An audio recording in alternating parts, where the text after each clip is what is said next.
Hello everyone, it's Yogi here. I hope you're well. So good to see you. And I hope you're well in this on this Tuesday actually. I lost count which day it is. It's all blend into one for some reason. And yes, Tuesday. So the regulars know by now.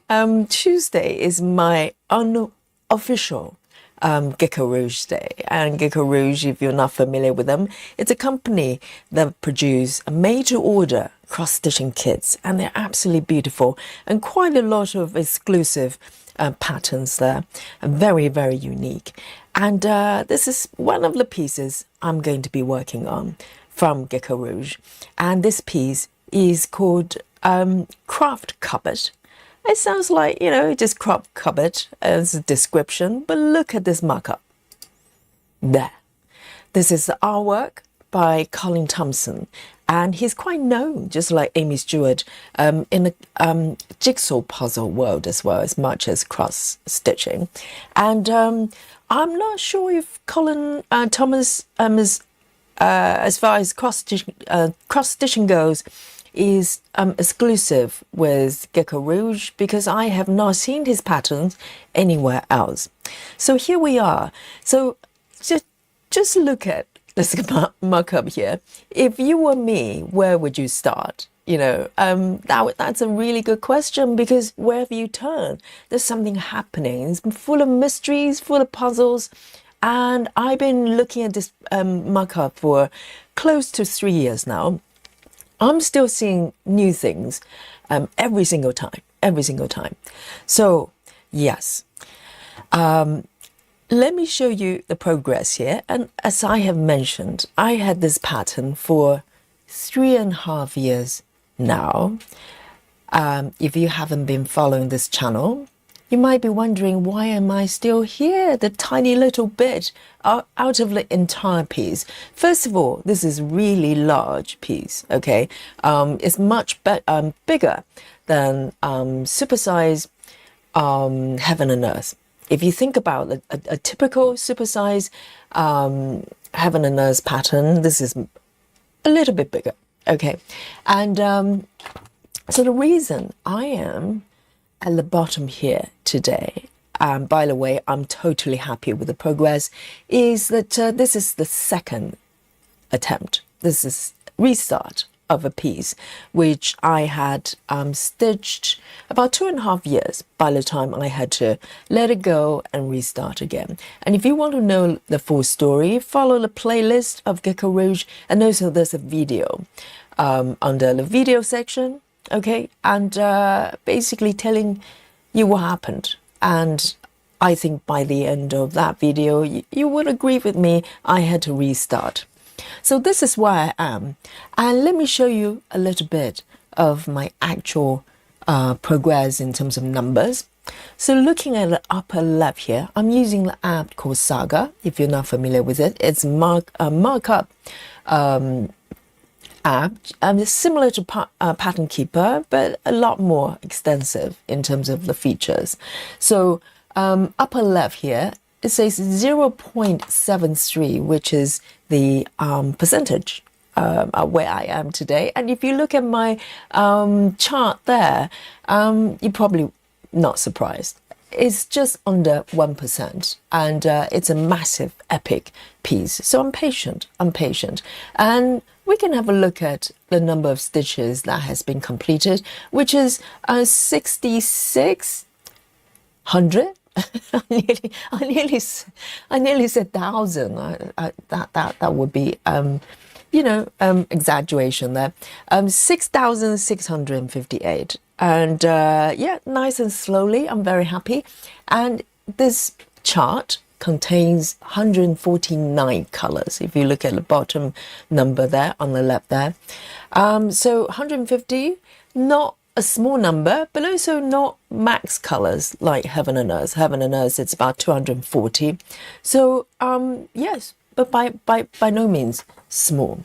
And so for this session. Okay, I'll explain a little bit about our connection issues here. You know, some of you have been with me for the last couple of days. It was a roller coaster ride, but let me just just create a sprint here, and all it is a counter to capture every single stitch I'm going to make for this session. Hopefully, a little bit more than 35. Let's just put it that way. And so at the end of every stream, we play a game called Guess My Stitches. If you're new to the channel, you're in for a treat, okay? So join Yogi and we'll play the game together at the end of the session. So, yes, I just want to say hello to all of you first. Why don't we do that? And I'll address the connection issue there. And first of all, it's good news, okay? And nothing to worry about. So, but I'll explain what happens there. Fingers crossed. So first of all, the first to report to the chat is our Rajal says, hello, well done. You're the first today. Welcome. And then we have, yes, it's Sarah, our Captain Alien. She's in charge of Alien Club and taking care of all the aliens in a group here. And Sarah's quote today, Sarah provides a quote every day. She says, "Be not afraid of growing slowly. Be afraid only of standing still." Well said. Every day, Sarah is providing a piece of gold nugget for the group here. Exactly. You might be moving very slowly, but there's only one thing that's worse than growing slowly is not trying, right? Sarah, well said, well said. And then we also have Kate as well. Kate, hello, says, "Hi everyone, so nice to be back. Hope everyone is well. I've been so busy with my studies, but finally, my course is over." Yeah, round of applause for Kate. And I'm having a long stitching session. Happy stitching. Yes, make up for the lost time, Kate. And so great for you to join Yogi here. And Salita is also here. Welcome. Good to see you. And Christy as well. Chloe C says hello. And our Suzanne as well. BLT, our Betty Lou Taylor, is also here, back with us. And our lovely Nikki. Nikki has completed a beautiful piece for 2005. So, drinks on the beach or something like that? Not sex on the beach. That's something else. A different piece. And we also have Bess Williams as well. Amazing. And I think it's good morning there, isn't it? Good morning. And we also have Chelsea. Chelsea is back with us. Let me just tune in my monitor here. And also Susan, our lovely My Little Magician assistant, is here with me as well from the UK. And also Donna Marie as well. And Aka, Bunny, Barlow, Gary Barlow Bunny. Bunny the Gary. Well, Gary Barlow the Bunny, right? Welcome, Donna Marie. And Alandria is also here. Good to see you. And who else have we got? Yes, Alison Rainey. And Lizzie is also here. And is it Lydia? Lydia, welcome back. And Belinda. Oh, Belinda says, "Oh my God, I made it." Yes, you have. You're here. It's real. Okay. Let's hope the internet plays nice, and also in Stitches with Ebony. Okay, this is Ebony. I know that. Thank God. Ebony, as you can see, that everybody's handles turn into gibberish. No longer human names. Human names are no longer valid. We're just a code. For YouTube. And Henny S, welcome back. And Stitchy, oh yes, Betty Hankins. See, I remember. And Natty is also here as well. And also Jackie as well. It's like memory test, linking the handle to the actual names that I remember. It's probably good for my brain, actually. That's great. A brain exercise. And Nido and Ladaj, welcome. And Karen Sutherland is back with us. And Ring is also here, welcome. And Clara as well. Who else have we got? Is it Dobie? Is Dobie? Dobie Johnson, yes, of course.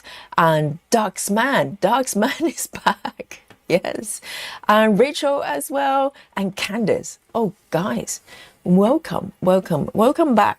Okay, I am going to, yes, just very quickly. This is 28 count. This is my favorite fabric count at the moment, okay? And yes, just before I start stitching, I just want to address the internet issue. So yesterday, last couple of days, you probably noticed I do multiple streams a day. I've been working really hard, amazing. But they're really just, you know, because I got kicked out of the live stream from time to time for some reason, random lengths. And so I had to restart a couple of times for the last, you know, 2 nights. Last 2 streams. So what happened was I kept saying, guys, it wasn't my internet, it was the software. And guess what? I was wrong. As usual, what do I know about internet? Nothing. And what do I know about software? Nothing at all. So what happened was I did a little bit of an investigation. Okay, let me just pick one color. How's that? So I'm going to travel to the left. Okay, and I'll talk a little bit more about it. I just want to stitch as I speak. Okay, this is stitch with me. After all, this is not just Yogi doing monologue. All right, so let me pick one color here. So this is a kit that comes with everything other than the fabric, because it is a second attempt. This is my own fabric. When I bought the kit, I was doing 25 count and gridded as well. But I'm very happy to have a plain fabric, 28 count, and gridding myself. All right, so let me just pick one color first. Let's pick one that's nice and easy. I've got a candidate here. All right. So the first color is 67. And guys, let me know what you're stitching today. I know it's GeckoRouge day for me, but it could be something totally different for you. I suspect that's probably the case. So 67 on my set there. So they don't show you by they, I mean GeckoRouge, they don't give you DMC colors. So I have no idea what these colors are. So we're not going to have Spooky Bingo today. I suspect every Tuesday Spooky Bingo free, because these numbers are arbitrary. They're just number based on the number of colors. So I'm going to start here, okay? And I want to explain a little bit of the internet situation. And fingers crossed, if they're not lying to me, then we should be good today. Fingers crossed, okay? And I'll explain to you the contingency plan here. So I did a little bit of an investigation, because I thought it may have been the software, the streaming software that was playing up. So I did a little look of my broadband servers, and it turned out when I checked last night, it was the status of my area was shown as intermittent, as in connection. I had no idea, because what happened was, if it goes down, then I know there's something wrong, right? But apparently it would just disconnect, it would just go off for a couple of seconds. That's my suspicion. And normally, if I wasn't streaming, I might not even notice, to be honest with you. Let me bring on the work view here. I might not even notice, because I think what it did, it wasn't very stable. So it would just go off literally just for a couple of seconds, and it comes back. So normally, if I'm just browsing or watching something, I might not even notice. But with streaming, all it does is to go out, go down for half a second. Everything goes down, right? As far as streaming goes. And that's what happened, I think, because every time I got kicked out of the stream, I go and look at the chat. I was able to chat with you, right? I was in the chat just telling you what happened. So I didn't think it was my internet, but it turned out it might have been. But the good news is yesterday when I checked, there was a message that says they're looking into it. And, you know, I should check again within 24 hours, after 24 hours. So I did again this morning. Today, I checked a couple of times. It says no broadband issues. So I think they probably have fixed it. That's what I think. Unless, you know, the system is lying to me. We should be okay today. All right. So fingers crossed on that. But if it ever goes down, you know the drill by now. If it's still within the streaming time, streaming hours, then I'll just start a new one. So all you have to do is to look at the channel page and just look for the new stream. I know it's a bit of a faff. I know, you know, I don't like that either, but, you know, we'll just keep going. We stream here every day, right? I'm here with you every single day. At some point, we're going to come across issues like this. Internet being internet, something's going to go down. But luckily, it's not going down. It's just, you know, from time to time. It's not very stable. Hopefully, they have fixed it. Otherwise, we just start a new one. No biggie, no biggie. I'm not stressed about it, you know. And I hope you come along with me. Come along with me. All right then. So I'm doing. So hopefully that explains the mysterious multiple streams for the last couple of days, and it's bound to happen at some point, isn't it? So, so what I'm doing here is I'm picking a color that's kind of nice and strong. I like a strong start, and stitches that's not, you know, it's got more than 3 stitches. Let's face it. Just to warm up the hands, little hands. Okay, and that's what I'm doing here. It feels really good. I have not touched this project for the past week since I left you. So literally, I'm just picking up from the last stream. You haven't missed a single stitch I'm doing here. And my plan today, the only thing I did is to move my fabric slightly over to the right size to have more space for this area. And this area, my plan is, let me show you my mock-up there, okay? My plan is to move from this pink little, I don't know what it is, gecko, probably, and to the left side, and hopefully find these beautiful little color pencils. I'm really drawn to them, and also, you know, the part in the middle where we have this kind of old-fashioned looking sewing pattern kit here, looking quite interesting as well, but slightly in the air stitching area. So I might dip in and out from time to time. But I want to travel from the pink gecko to the pencil, color pencils. So that's my plan. Okay, I just stitch wherever I want, and from time to time I'll come back to the previous area and do some more. So no pressure. I love this way of stitching. I can go wherever I want.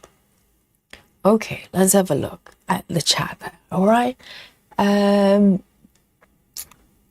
And we also have, is it made by Doll? Oh yes, it's Jan, of course. Jan says, hi everyone, just checking in for the stitches before bedtime. Jan, that's an early bedtime, darling. Jan is in Netherlands, I believe.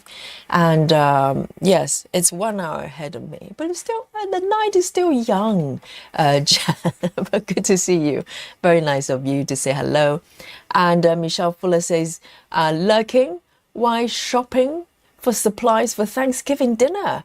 Enjoy. I adore this chat. This chart, and I'm sure you adore the chat as well. Oh, I can't talk today. And yes, Michelle, enjoy your shopping. Yes, it's Thanksgiving in the US, isn't it? So I'm sure a lot going on there. And you can always listen to us, can't you? Listen to me, listen to the chat. and it'll be good fun, and enjoy your shopping. And let's have a look. Oh, Candace says, did you start the sprint? I believe I have. I can double check. Candace checking on us. Yes, yes, yes, I have started it. I have started it. Yes, it's important by the end of the stream. You know, we want an accurate number. We don't want guesswork, even it's guesswork for you, but not for the app, okay? It shouldn't be guesswork.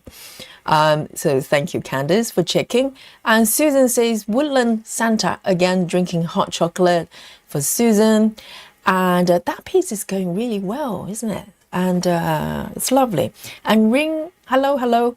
And let's have a look. And Natty is working on Treasure Hunt Bookshelf by Amy Stewart. 25 counts, drinking Coke, Diet Pepsi. Oh, I'm not a Pepsi person, actually. I have to confess. It just tastes weird to me. Even with a Coca-Cola. Because a while ago, everybody was talking about Coke Zero. I normally, my guilty pleasure is Diet Coke. Okay, Coca-Cola, Diet Coke.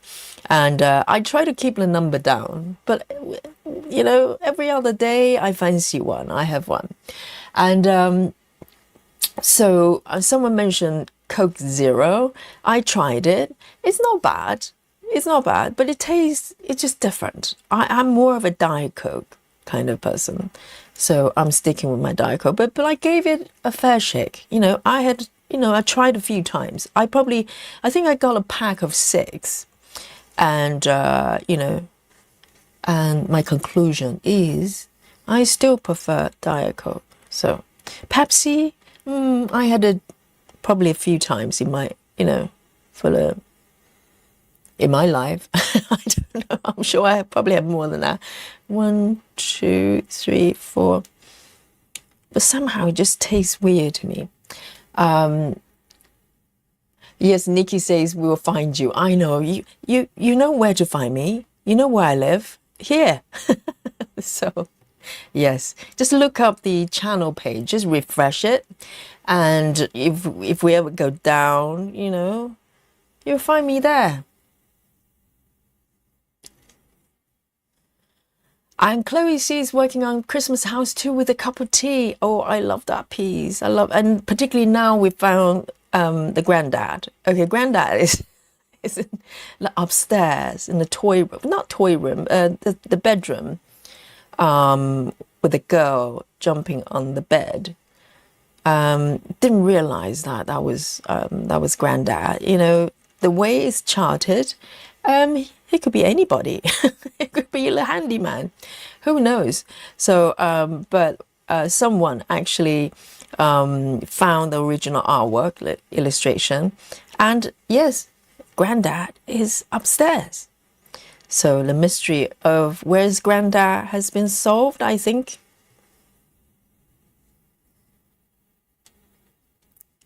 All right, let me do 2 more stitches here, and I'm going to end it and move on, continue to move to the left.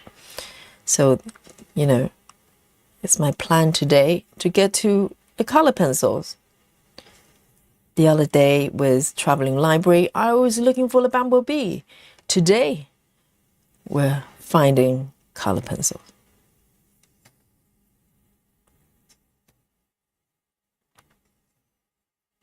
Here we go.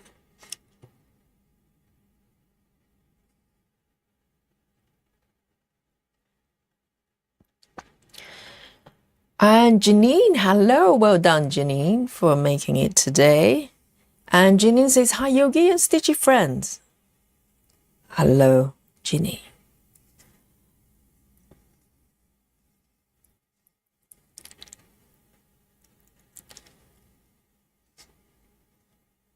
Oh, Jan, I'm so sorry. Jan is in Denmark. Oh, okay, yes.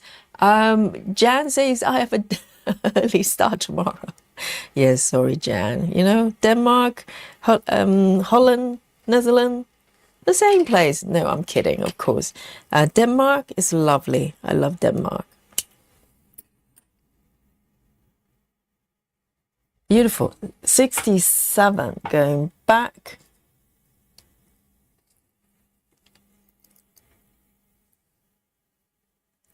And Lizzie says, been working on Begone Summer by Joseph Wall and Sugar Plum Fairy by Mandy Mazzano. Mazzano? Butchering names as usual. It's already started, seriously. Both charted by Heaven and Earth Design. Very nice. And Chelsea says, I was surprised to find out Coke and Pepsi taste different in each country. Oh, really? They change the formula based on cultural preferences. That is, I didn't know that. I didn't know that. I just presume they all taste the same wherever they are. Oh, I wonder what adjustments they make for the UK. That sounds scary. More booze, probably. They'll probably add a little bit of booze in there. That'll work well in this country. Just kidding, just kidding. All right then. In that case, I'm gonna continue to take the stitches to the left there. I might start from the base actually. I want to create some sort of baseline, so you know, it just gives it a little bit better definition there. I might pick a color from the bottom here. Let's have a look. So I need to have a strategy, you know, so we don't get lost, but I need to connect stitches, so I can't just flow away from the stitch area and start stitching here, for instance. That'd be cheating for me. So every time I start a new thread, the color has to connect to one of the stitches. So that's my plan here. So in that case, I can do this one. That looks reasonable. It doesn't take me very far, but it will give me a start to link stitches. So this one is 88. I already have one threaded. Janine says, working on amazing circus, but I've decided cross country is not for me. I have trouble counting. The green frog hits me yesterday and fudgy today. So what's the difference between, so you got the green frog, you got the slightly less forgiving frog, and today you get fudgy. Oh, I see. Yes, cross country, that I think this is why I want to connect stitches, because some people might cross country as in they just pick a location and start stitching. I want to have at least some sort of continuity. So, you know, I do my best counting stitches, but as a starting point, I want to make sure that I kind of continue, you know, start somewhere that makes sense. Yes, cross country. I think I'm getting more accustomed to it. Prior to, you know, maybe stitching with you on this channel, I was very conservative with my distance when it comes to cross country. Mini cross country, I call it. Literally mini, maybe within a block or two. Seriously. And then I get nervous, I'll end the thread or park, and then, you know, I'll pick another color from the starting point. So, and the great thing about that, I guess, is you're leaving behind the completed area, completed stitches, rather than keep moving forward like I'm doing here. It looks slightly random, but it's great fun though.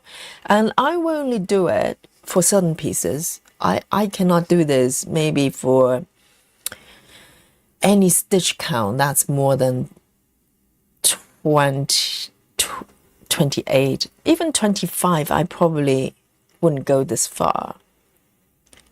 I think I'm very comfortable doing it 28 counts for some reason, and I wouldn't do it for, oh, that one is not correct. I just improvise. I just freestyle that stitch. All right. Reverse stitching quickly. Cover up the crime scene.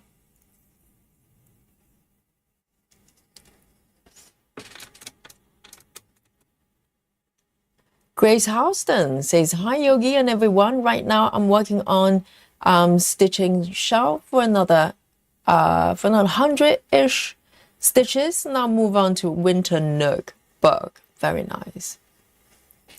Very nice indeed.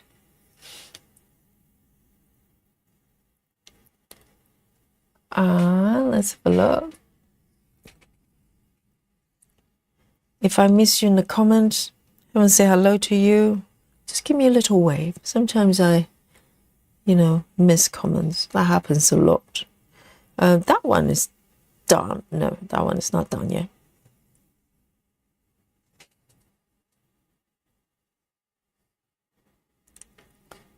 If I look up for the chat and look down again, I have to find my spot again because I have to find myself again. 1, 2, 1, 2, and 2 over there.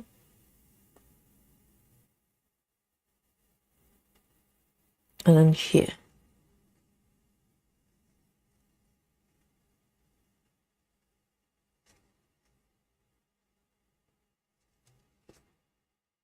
So this one is 88, but it looks very dark. It looks almost...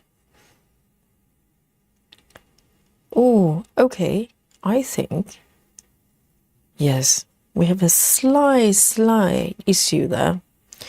Those stitches, I think is 310 above.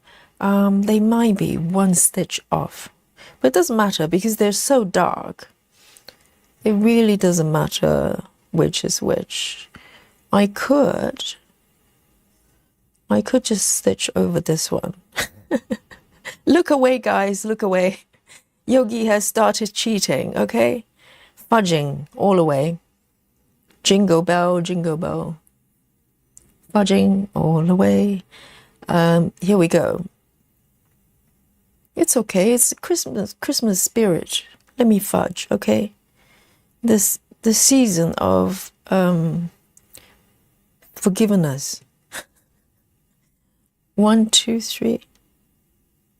1, 2, 3. They're so dark, you can't tell the difference. 2, 3. No, that's not a one. It's this one.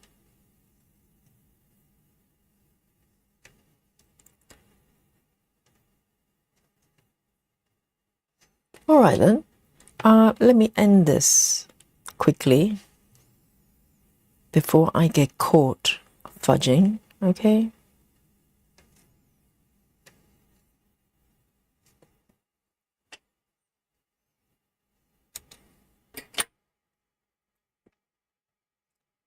Betty says, they taste different in each area of the US as well. It's all about water. Really?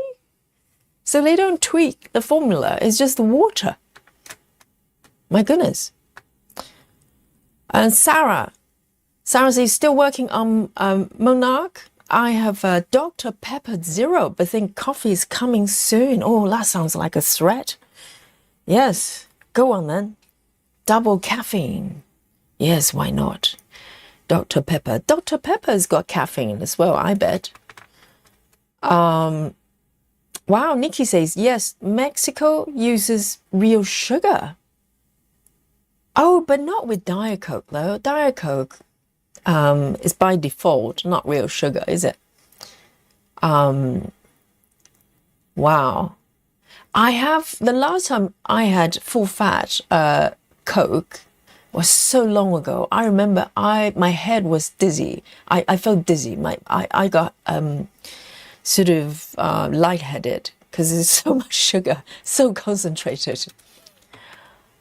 And Suzanne says, I thought Coke here in Sweden tastes funny, but we will get some at the local pizzeria. and that was from Eastern Europe, and it was super tasty. Wow.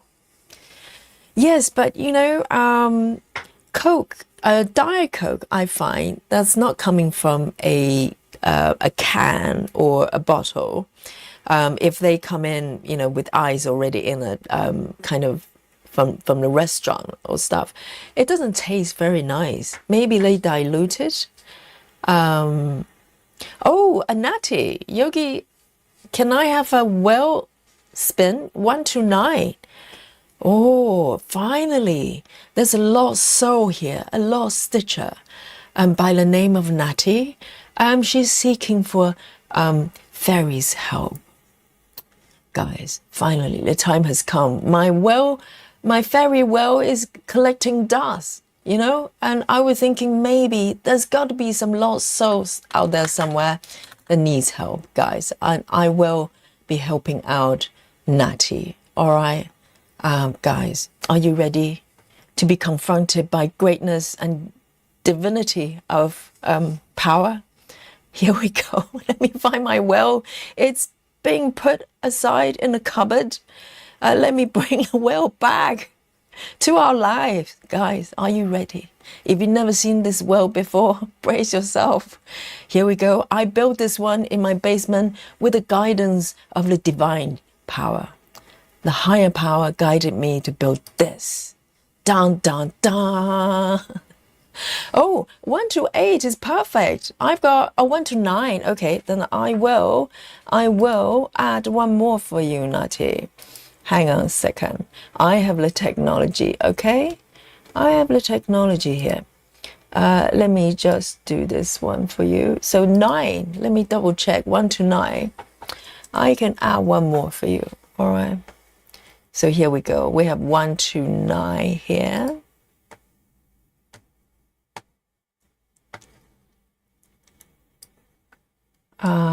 Yes, we have 9. Right.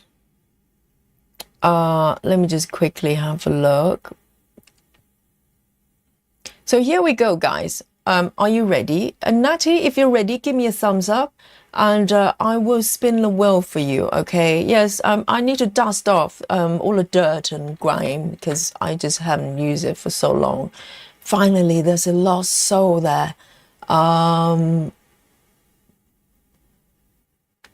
Here we go. And in the meantime, Alandria says still working on traveling library.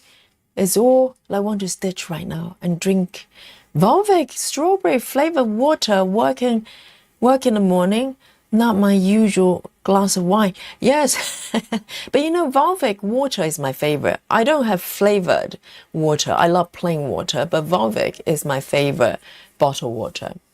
And the other ones just taste weird, isn't it? Yes, Natty is ready to go. Guys, are you ready? I'm going to count to 3 and I'm going to spin the well for our lost stitcher here, okay? 3, 2, and 1. Go, fairy. Guide our lost souls here.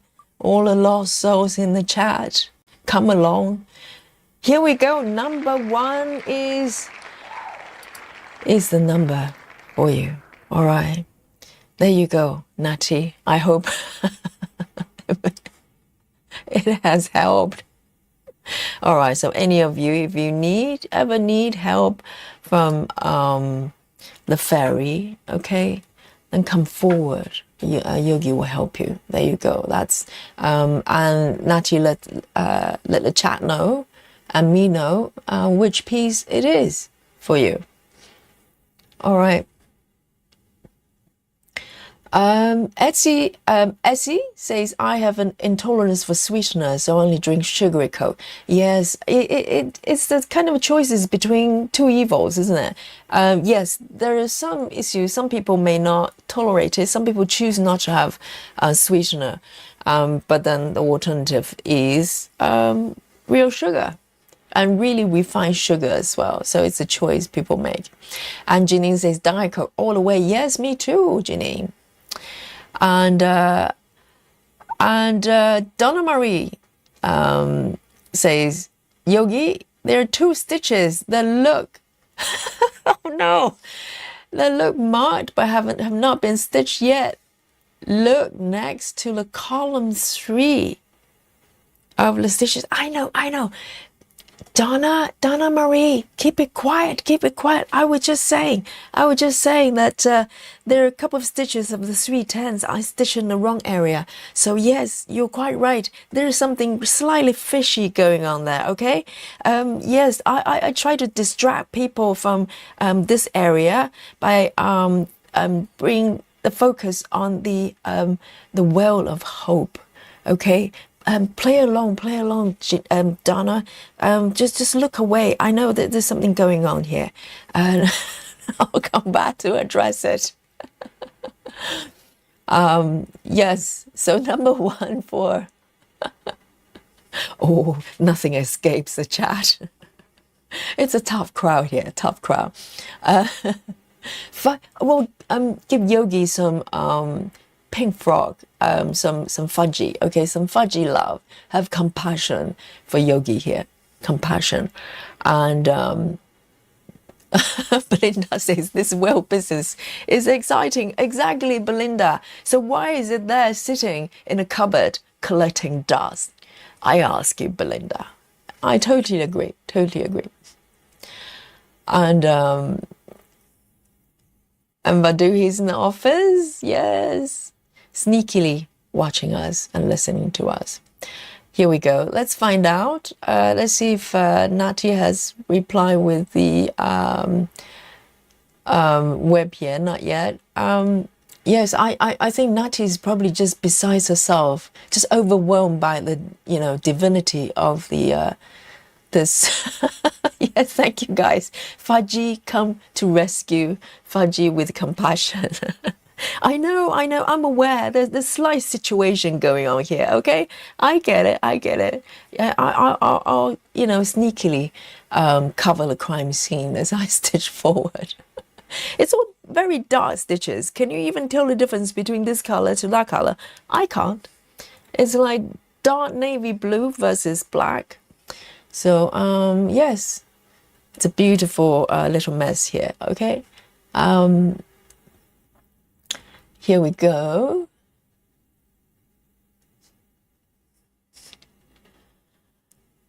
Vadu, he says, but I'll be home starting tomorrow. Are you taking time off, Yogi?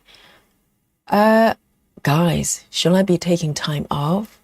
Yeah, Vadu, he's giving me idea, and Vadu is going to have time stitching, checking if Yogi is taking time off. Wow, there you go. I'll follow the chat's guidance. Okay. Alandra says, me too.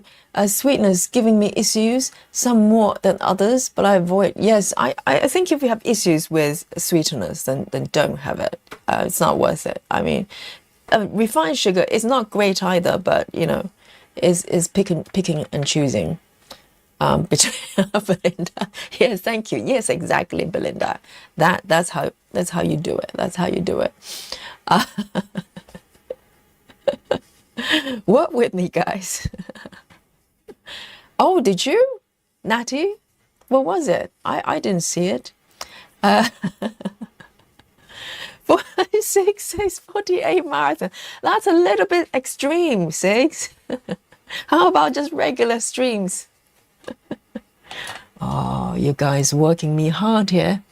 Let me pick the next one, see if I can move to the left a little bit more. Let me find a connecting stitch, connecting color rather. Okay then, this one looks nice and it's a red I like. Here we go.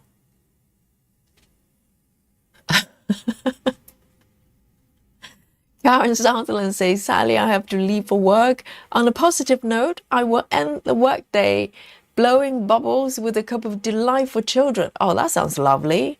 I haven't done that for ages. I love it when I loved it when I was a kid. And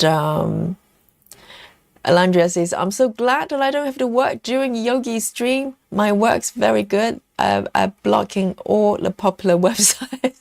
Oh, really? Oh, some companies, they do have filters, don't they? That's very sneaky. For instance, you can't go on shopping sites, you know, like Amazon and stuff like that. They're so sneaky. Or YouTube. YouTube is a bad one. Okay, this one is 12. 12, number 12 is this one. Yes. 48-hour marathon. Sarah says my next 48-hour marathon will be in February. Oh, that's a little bit away. So you can do all the training you need for the marathon.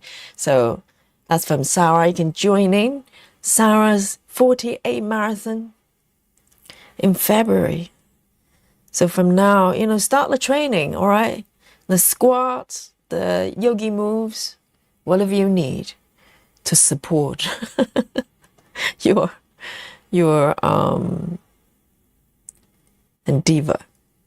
So let's have a look. What is going on here? I'm not too sure what's going on here. I think, oh, that one is stitched, so I can mark that one off.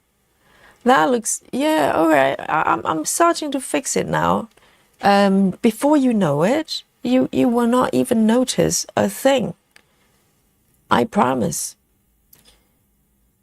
You know, there's a profession, apparently. There's a sort of crime scene cleaners. This is what I'm doing. I'm cleaning up the crime scene so you can't see the difference, all right? 1, 2, yeah, this is good. So I'm patching up this area here.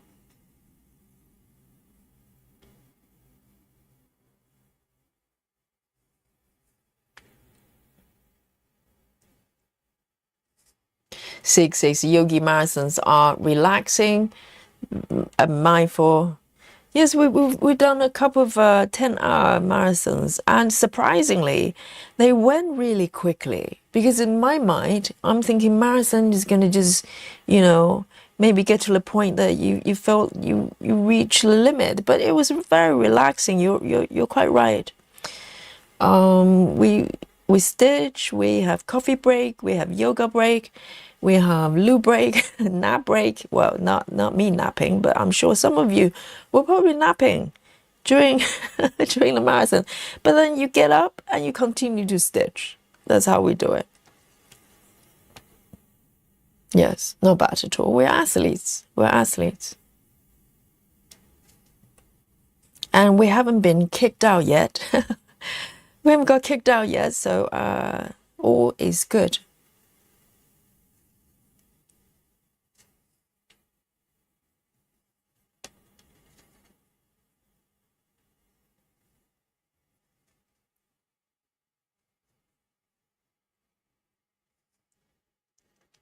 Oh, so you can't even search Wiki. I wonder why they banned Wiki.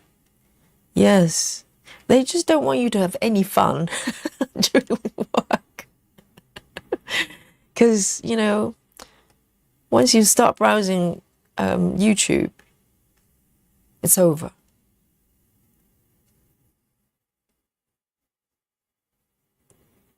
All right, then. Let me end this one here. So I'm trying to find colors that allows me to take my stitches to the left there without losing my plot, you know, because if I start just picking random spot, I bet it's going to be disastrous, even more than now, okay? If you think I'm messing it up right now, just imagine. 12, going back, 12,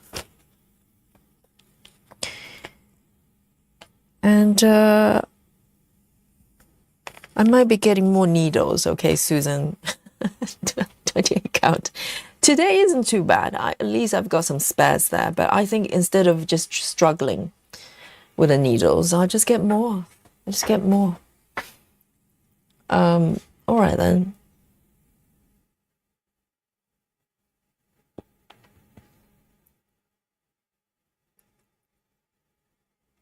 Oh, so Natty is having issues. I don't know why your message is not showing up. Does it, unless the title of the web contains something the YouTube is censoring? Does it involve the name of Donald Trump or UFO? I don't know. Otherwise, there shouldn't be any reason that's disappearing, because we can see your messages here. No, yeah, I don't think anybody saw it. Maybe if you put some spacing in between, maybe break a couple of words or something.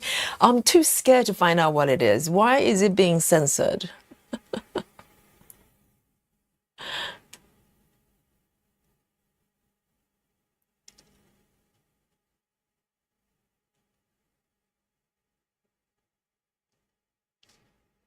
All right. Well, it's Amy Stewart. Amy Stewart is not being censored yet. All right. Let me move to the left. I want to find my color pencils. Here we go. What would be a quick way to travel over to the left? I can do toe, or I can do this one. Let's do two then. All right. The next one is 25. 25. I've got one here already. So I'm going to connect the stitches from here.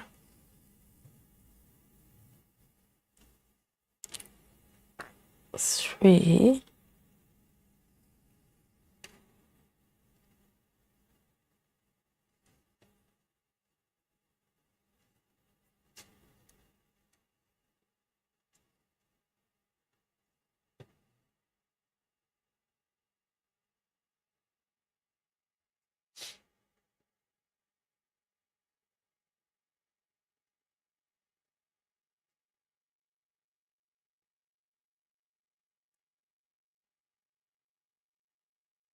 But Dewey says I take my comment back. No time off for Yogi.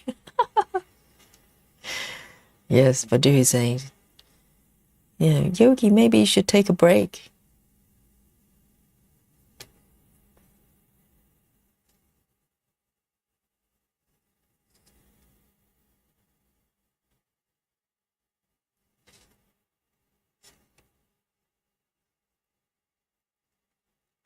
Breakfast in bed. That was censored. Yes. So that's the title, Breakfast in Bed. So now we know, finally. So we have our smart YouTube.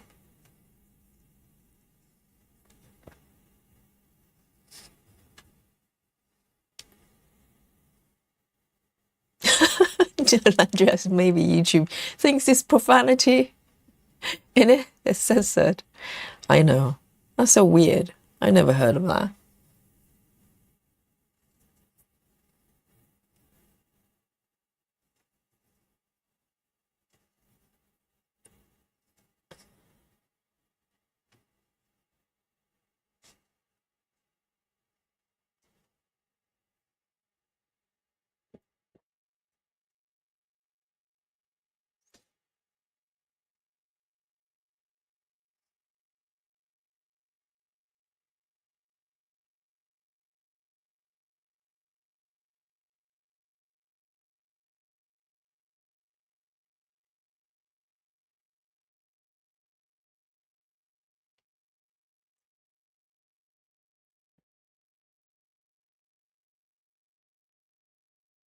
It's such a strange thing to get filtered, isn't it? Who knows the mystery of YouTube?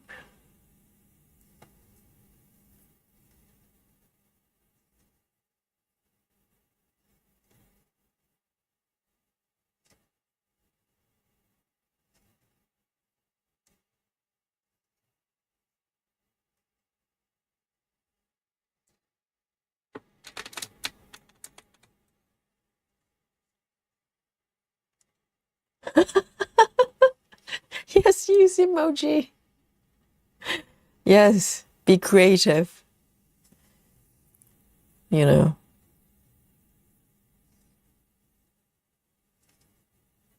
Beat the system. That is so odd though.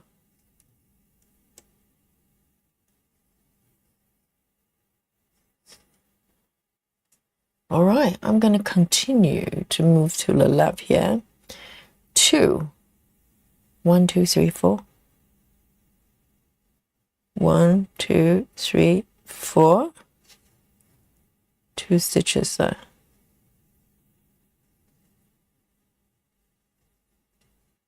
Finding color pencils.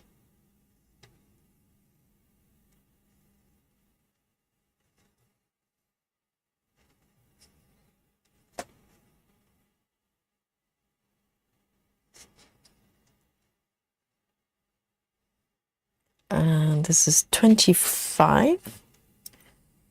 25. Let me have a sip of my coffee. Yes, I forgot to share with you. I made a fresh cup of coffee just before the stream, and it's in my thermal flask, nice and hot.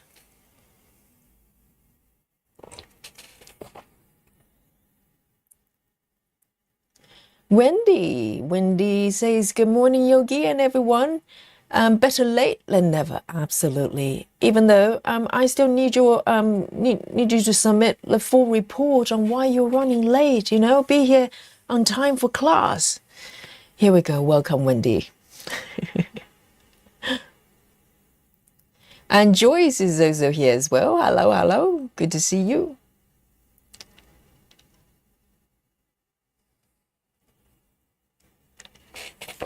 And Busy Mom is also here as well. Welcome, Busy Mom. Lovely coffee. And now, let me pick my next color.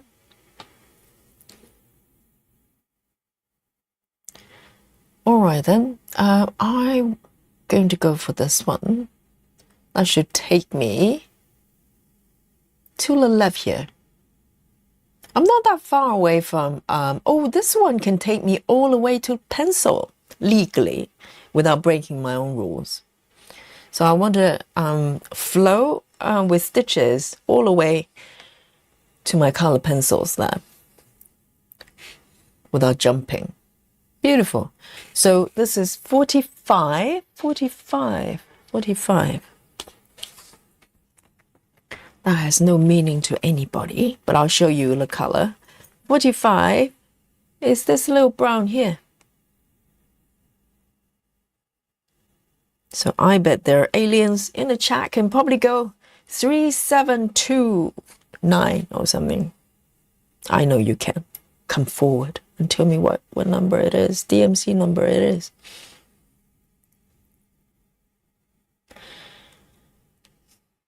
Alandria says, I had some great work-related things today. First, the HR lady came in to give me my contract, and she told me the leadership said I'm doing well, and they're glad they've got me. Oh, Alandria, you just started like a couple of weeks, right? Already they love you. Wonderful. And we love you too, Alandria. Round of applause, crowns, and maybe some dollies, everything. Just throw your emojis at Alandria. Other than frogs, no frogs, okay? And no frogs for Alandria. Exactly. Yes.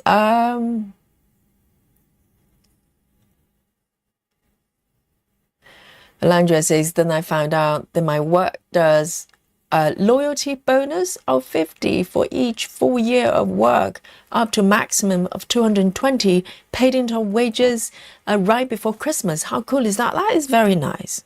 You can always tell if a company cares about their employees by adding these little things, because these things they don't have to do, but they do it anyway. It's because they want to make you happy, so you stay with them a little bit longer and happier while you're working for them. These little things count. So very nice. I'm very happy there's a great match there. You know, can you imagine if you go into a company and you realize it's a nightmare? You just go, well, I've just joined, but these people are weirdos. Yes, that's not good. So I'm very happy. It's a gamble on both sides, right? Because, you know, with the interviews and everything, or CV, you can check as much as you want, and people say the right things at interviews anyway.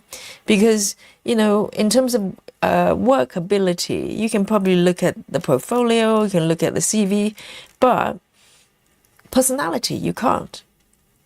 Or not even personality, just the whether you're a good match or not. It's a little bit of a gamble. So, you know, it's always good when there's a good match and you like them, they like you, and they treat you well, and you enjoy your work. That's the best.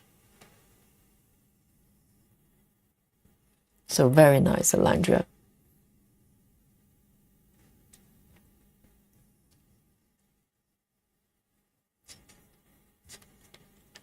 Alandria says, I've gone from having zero respect at all and having my mental health at rock bottom to being appreciated and feeling it. Absolutely, Alandria.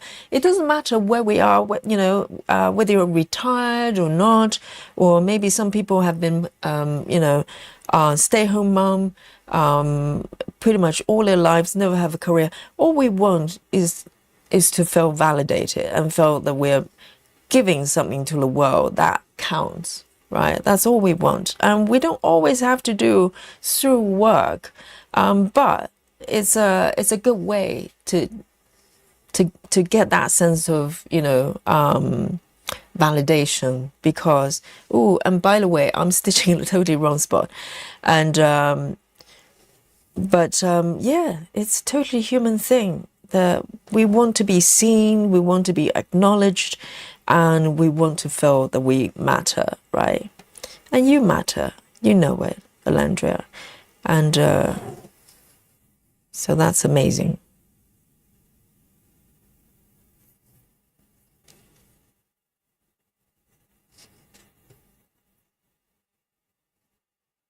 It should be here. See, I just went one block away, off. That's possible, I know. You might not think it can be done. I just did it.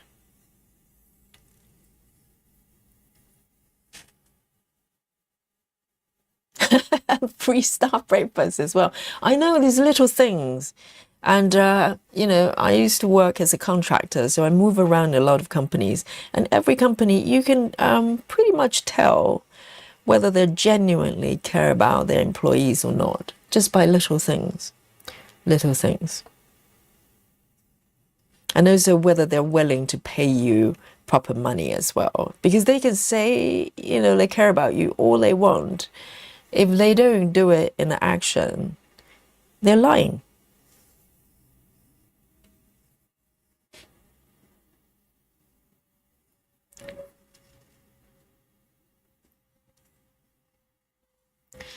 And Suzanne says, when I did my hoop move, I didn't get the hoop tight enough.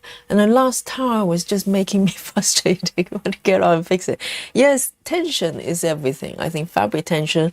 If I ever have, you know, kind of loose fabric bouncing up and down, the stitching experience is just not as good. So it's worth fixing it.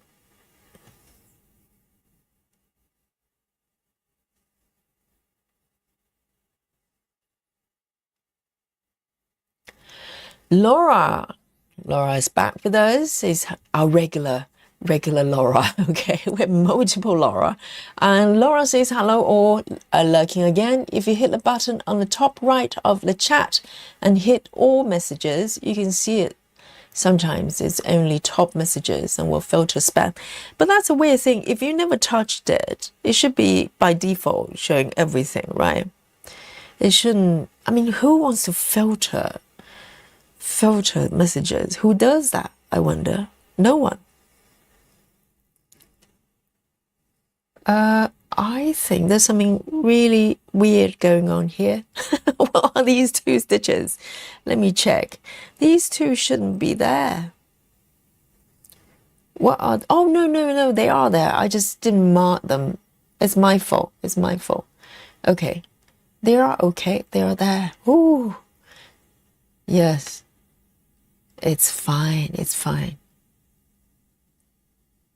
I didn't mark them. That's why it looked weird. 1, 2.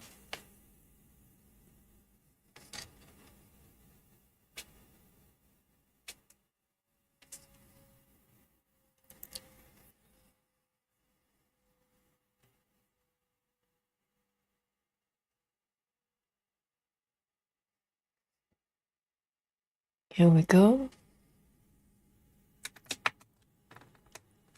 Oh, Landra's company sounds like a dream.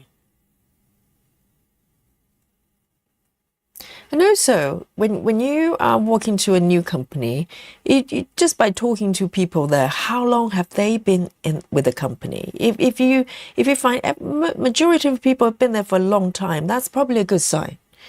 It doesn't mean it's a great company necessarily, but at least people want to stay there, you know. But if majority of people are just, oh, I just joined 2 months ago, then yes, unless it's a new company, you need to look into why people don't stay.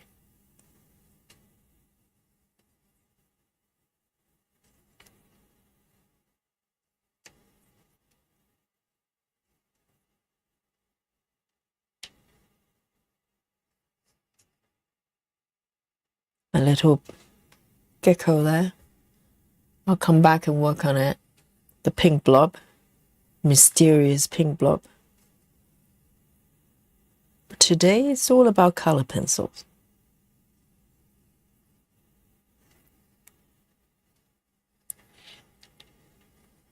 I don't think I'm going to leave. I had done a contract as a designer for, I don't know, people in the UK would know, Landra, you would know, Bupa, right? Bupa is a health insurance company. And it was quite a few years ago. I just went in to do a contract. And it's such an interesting environment because Bupa, insurance company, love it or hate it. They exist. And Bupa, they do charge quite a lot of money if you were to have insurance with them. So private health insurance. And I went in and they have this thing called, what is it called? Is it called something about, I'm paraphrasing. I can't remember how they phrased, how they labeled it.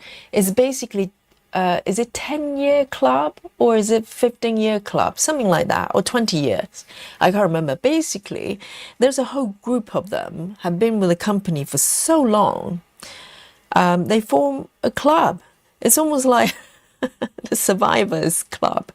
There are a whole bunch of them just have been with the company for a long, long time. And they've known each other for decades. And they're still there. So I don't know if it's good or bad, but it's so much. They actually have a little group, a little club formed there. It's called, I think it's probably more than 10 years. It's like 20-year club or something ridiculous like that. And for someone like me, who mostly work for technology companies, or even if I work for banking and stuff like that, I'm in a technical team. So technical team, most of the time, the turnover is faster. And particularly if they hire someone like me, who's a contractor, we come and go, right? And so it's quite astonishing to find people have been with the company for that long. I just couldn't get my head around. Oh, that stayed with me for a little while. And there were such nice people as well at Bupa. It's not the most challenging environment because it's very safe and very conservative. And it was an interesting experience. But the people there are so gentle and so nice. And they just seem happy. They have tea break every day. And there's no competition between them. I don't know if it's a good thing or bad thing. But you know, they just very, very nice to each other. So they stay for a long time, for a long time.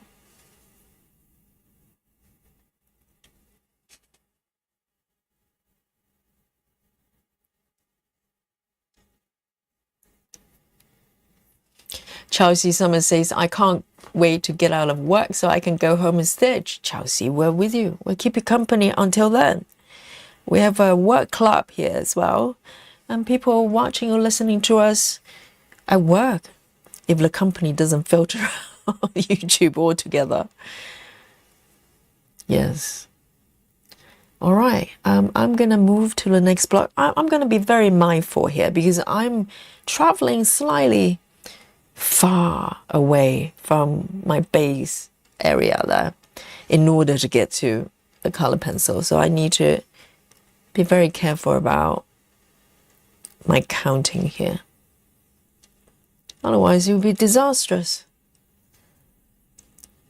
Even the compassionate frog, even the pink frog is not going to save me. The fudgy is not going to save me.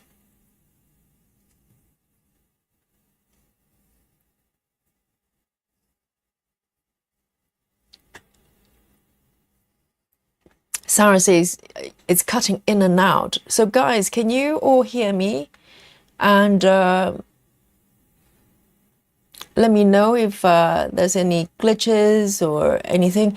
And also, if in doubt, you can always refresh the stream. Sometimes it fixes certain things. If it's not on my end, sometimes it could be on my end. But from my end, at the moment, at least, it looks normal.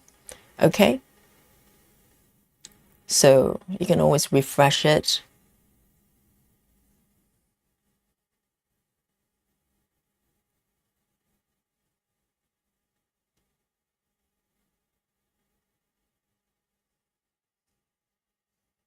Wendy says, I just don't understand why live admin has to come before my stitching. I have to come before my stitching and yogi. Nurses decide to come early today. Oh, so Wendy's working in the hospital or clinics? I know work just gets in the way. And sometimes husbands just send them away. So you can stitch with Yogi and everyone here.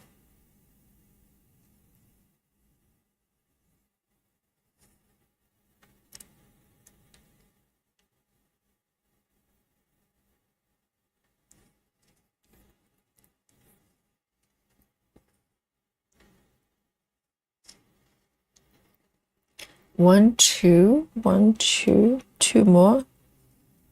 Oh, I'm very close. The pencil's literally just here. One block away, not even one block. I found my way to my color pencils.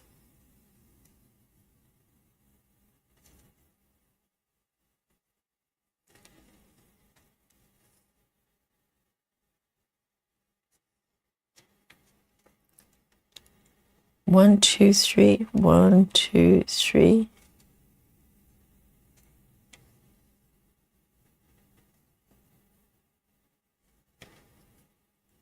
One, two.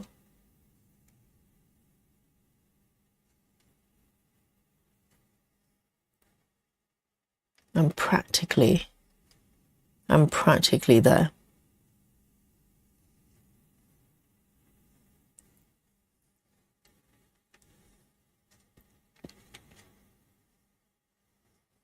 Sarah says, one company I work for had a poster up in a break room with a company motto on it. The line says, company before self. It was a terrible place to work. You can tell, you know, they can, little things like that. You can tell what they're, you know, where they put you as a human being. So companies before you. I tell them to go away, seriously. Company's nothing without you. So you tell them.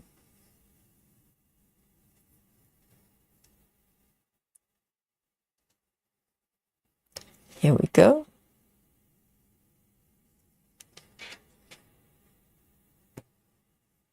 And also, you know, you can always suss out what a sort of company really is as when you buy things from them. You know, the customer service. It's not easy. I understand that. People have different demands, but if you buy anything from a company and they're all really nice and friendly when everything's going well, just watch them when things don't go well, when you have issues. Because, you know, all company customer service is all great when everything's going great. It's when you have issues, when you need refund, when you have faulty products or whatever it is, you go back to them and watch their how they deal with it. That's the true colors. Because if you ask for a refund, they're asking you 10 different questions, making it really difficult, then you know who they are.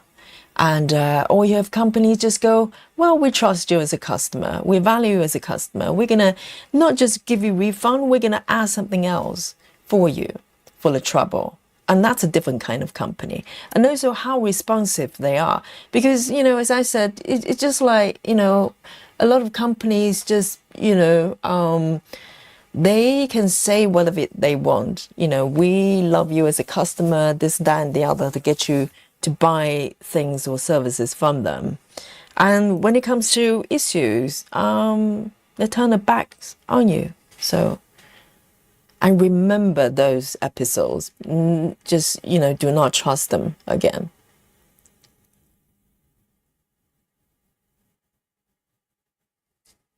Mandy Moran is also here. Hello, hello.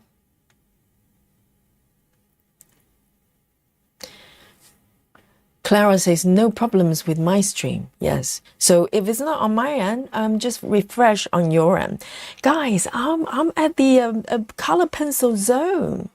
I'm glad I did a little bit of gridding on the left here. So I think I'm in the, ooh, look at this. Color pencil. Oh, yes. Here we go. We're in business. All right. Can you see that? It's right here, right here. So this color is 141. I'm so excited. Because the last session, I wanted to get here, but I wasn't ready. It was a little bit to travel. And now I'm here. Color pencil zone.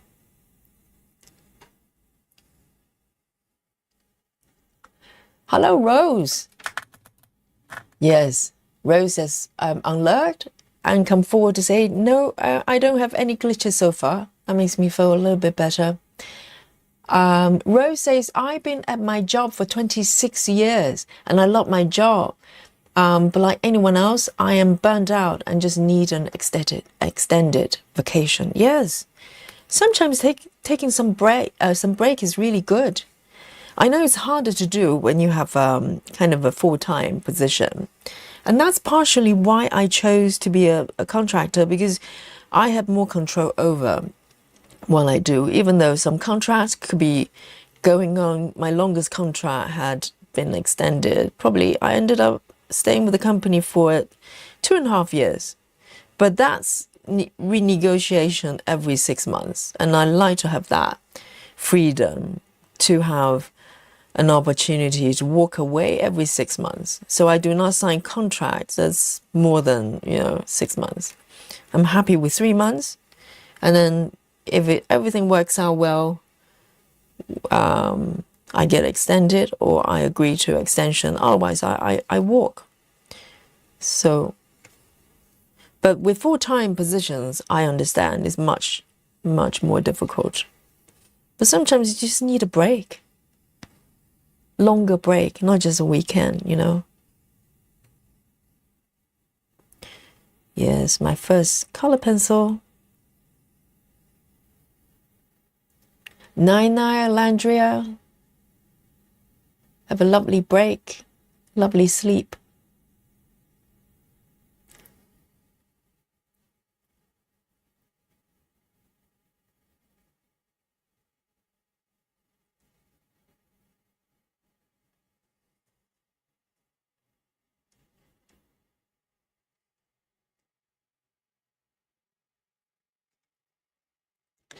And Wendy says not working at a hospital, but felt like it sometimes. Okay. I'm the sole carer for a friend who is bedridden.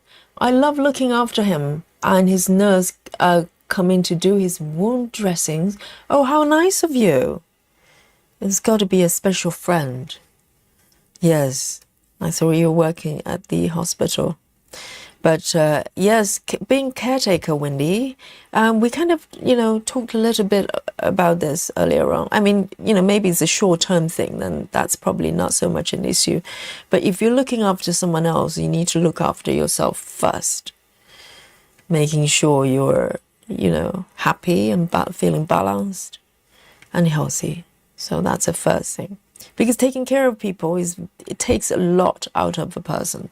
It doesn't matter how much love you have for the person you're looking after.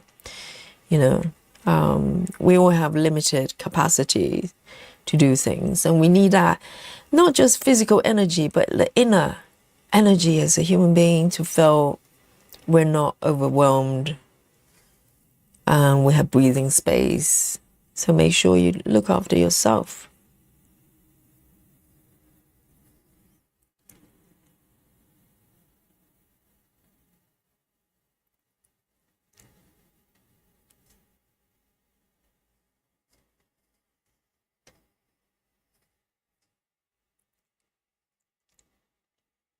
Thank you, Donna Marie. Yes, I'm in pencil zone. I'm catching up. The chat here. The chat. I'm always slightly behind.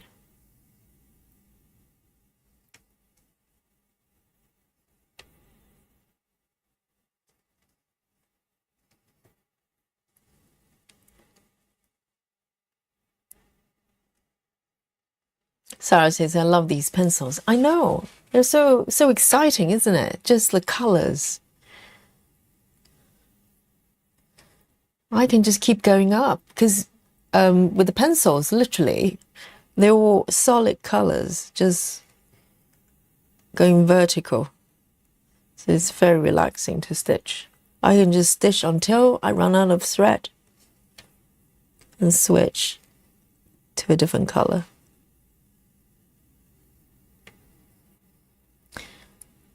Let me mark these ones first and just go straight up.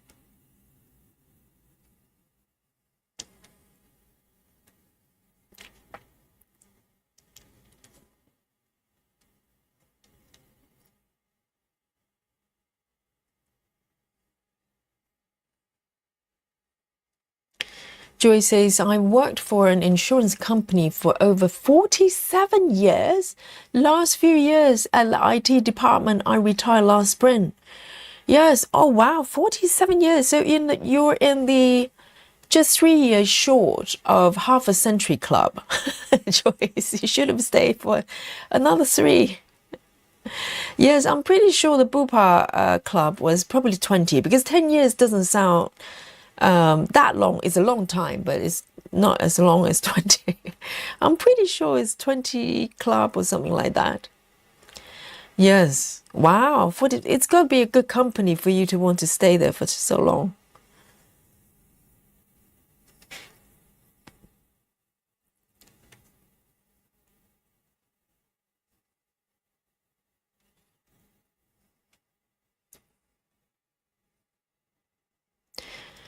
Hey, Maddie, sorry.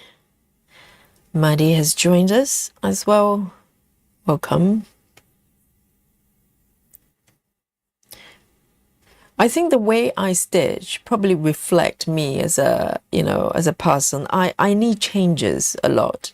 So I try to create situations that I don't get kind of cornered into one place, because I have been offered, because people kind of ask, well, being a contractor, why don't you get a full-time contract, full-time job, as in full-time permanent job rather, because it's more stable.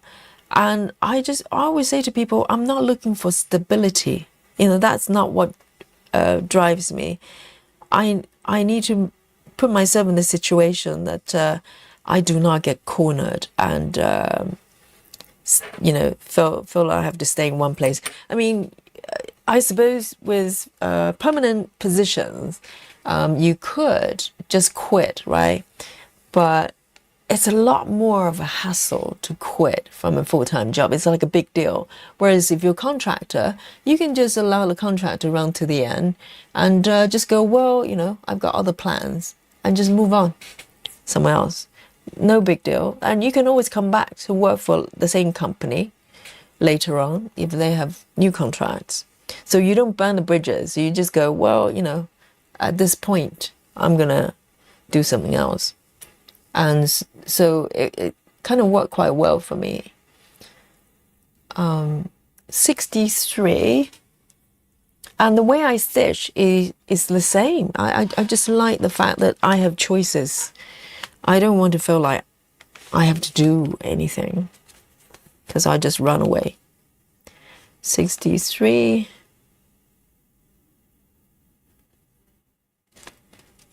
Wow, this is a beautiful color. My first pencil here.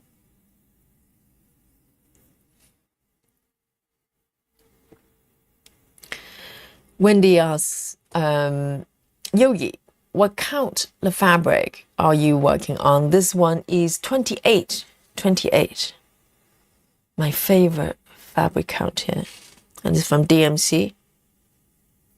Very, very light fabric here. You can see through the fabric practically.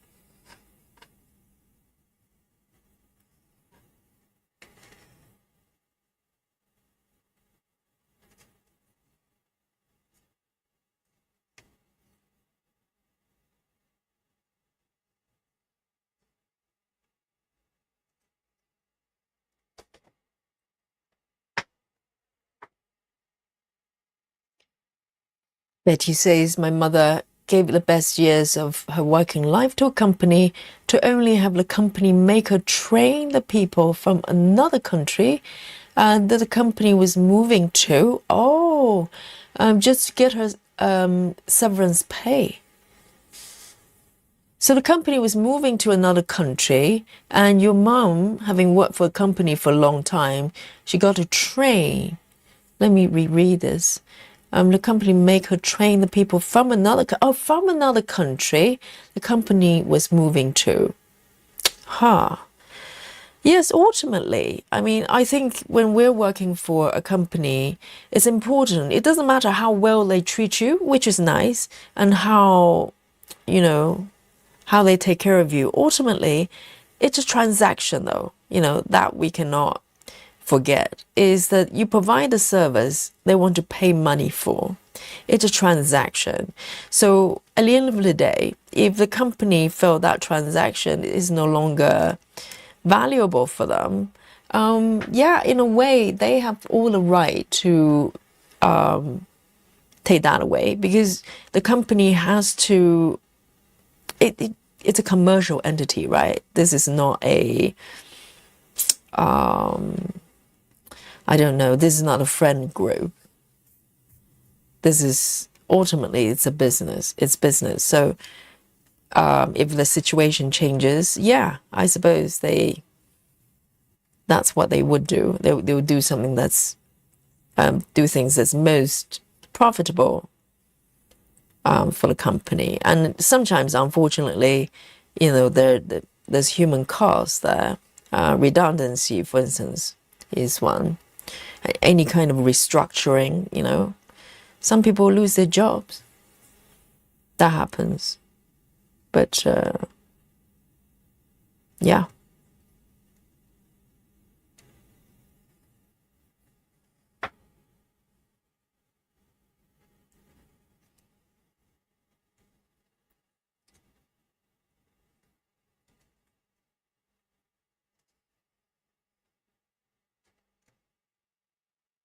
Well, this bit is really relaxing, because it's a whole block of the same color.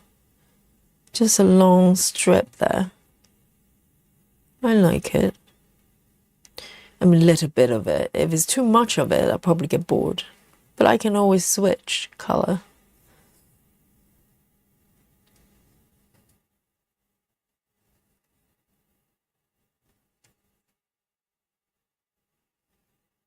So when I work for a company, I like to think that we're kind of equal players, even though they employ me, they give me money, but I give them my, my service. So it has to work for both. And just like I can walk away when I, don't enjoy it anymore or want to do something else, they can remove me as well. I will not be offended. I will not be offended because ultimately I understand this is a business transaction between two parties.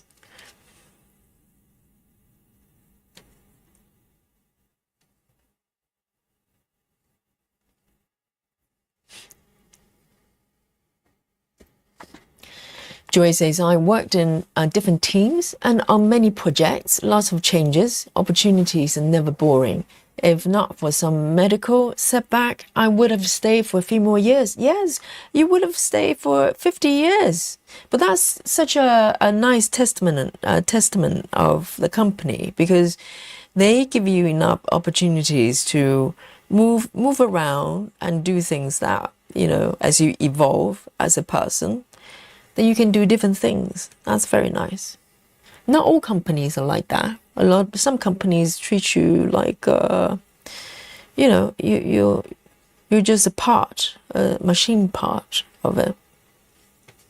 But I think it's getting better though, because large companies, they start to, particularly sort of legacy companies, sort of in terms of structure, large corporation, and they become more and more top heavy. They have a lot of management positions, but not enough people to do, well, not enough people to do work. The proportionally is very top heavy, and because you can always tell who's most important when it comes to redundancy, because they will only remove people that they can do without, to put it in the most brutal way. They will not chop off their limbs because they know they can't survive. So people on the ground doing the work that cannot be replaced by machines, they stay. And a lot of managerial work go because, you don't absolutely need them, but you need people on the ground doing work. So I think the companies, particularly large companies that have been around for a long time, the structures have become so bureaucratic, and you can't move. You can't move with any ease if you have to seek agreements of an entire panel of people before you can do anything. Things are going to take a long time, and I think, every single company now rely on technology to move forward, and technology is moving fast. So if you have a bunch of people that have to say okay to every little things, you're in a snail pace. You're not going to be able to keep up.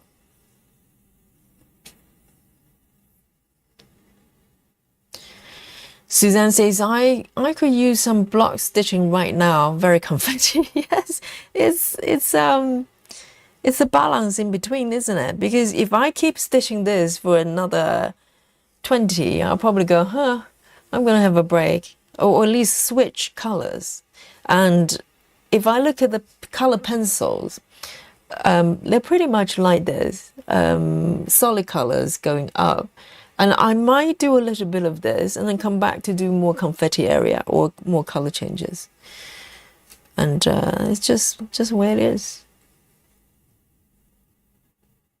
I might see if I can make it to the top there, and then I'll switch color.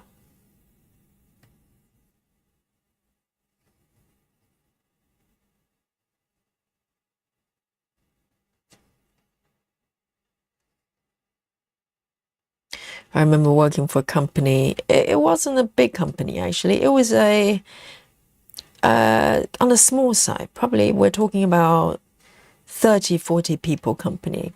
And it was technology company, and it had a lot to do with kind of security, that kind of stuff.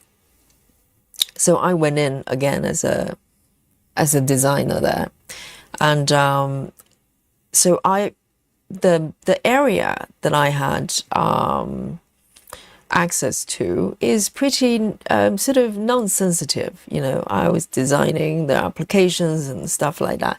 But I remember there was one episode, there was one senior manager. I still don't know the full story, and he was literally, I think he was caught doing something. They don't tell you the whole story, so we're just there watching with our jaw dropped. The guy was literally, he went into the office with the boss, had a conversation, and he was escorted out to his desk, being watched by two other colleagues. These people probably, you know, normally have tea together or coffee together. They were assigned to basically watch this poor guy. I don't know what he did. And to clear up his desk and pass over all his login details and everything. And subsequently, within probably half an hour, he was just taken out of the building and was never to be seen again. It kind of left in my memory, because a lot of companies, particularly banking, if you give them notice, right, and or maybe if you're leaving yourself, you give them notice, and normally notice period is about 30 days. Then you work for the 30 days, and they probably give you a nice send off. But if you're fired for whatever reason, literally you're taken out of the building within an hour. They just, you know, they want to make sure you're not going to temper anything. So this guy, quite a, you know, I don't know, he was probably in his late 50s or something, quite a respectable guy. Normally he was quite senior, and just watched this guy looking terrified and was taken out of the building literally and just disappeared off the sunset. I never knew what happened to him. I don't know what happened to him. I hope he was okay and recovered from the trauma, unless he did something really terrible. Otherwise, you know, I just think that was scary, because one moment he was one of us drinking tea together at a tea break, and the next he was just taken out of the building and disappeared.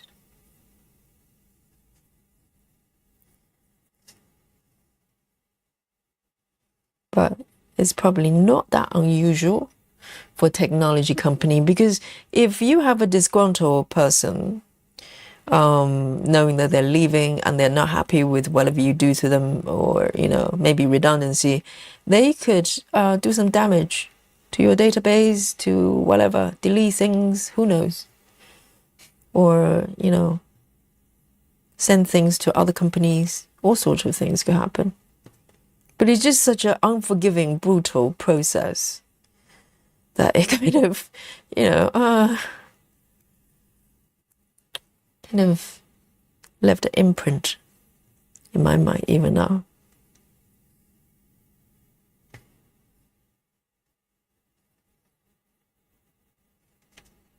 And luckily, nothing like that I witnessed in the yoga world. You know, I have no access to anything confidential with yoga.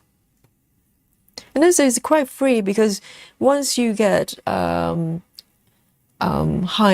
to do certain classes, I don't ever need to answer to any managers or bosses. I vaguely know who they are. I know a point of contact, but other than that, I'm my own boss. I conduct the classes the way I want to, within reason, right? Within good practices, and that's it. I don't need to go to meetings. I don't need to answer to anybody. I don't need to pick up the phones.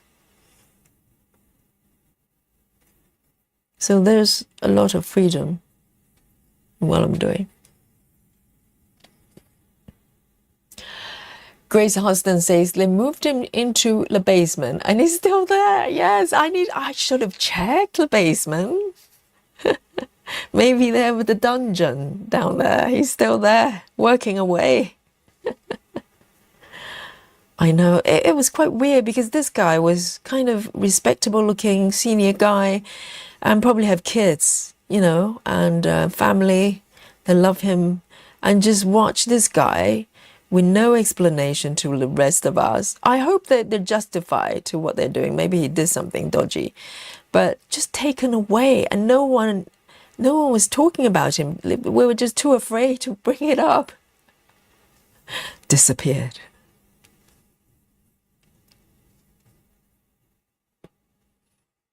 So that's the cutthroat part of the corporate world.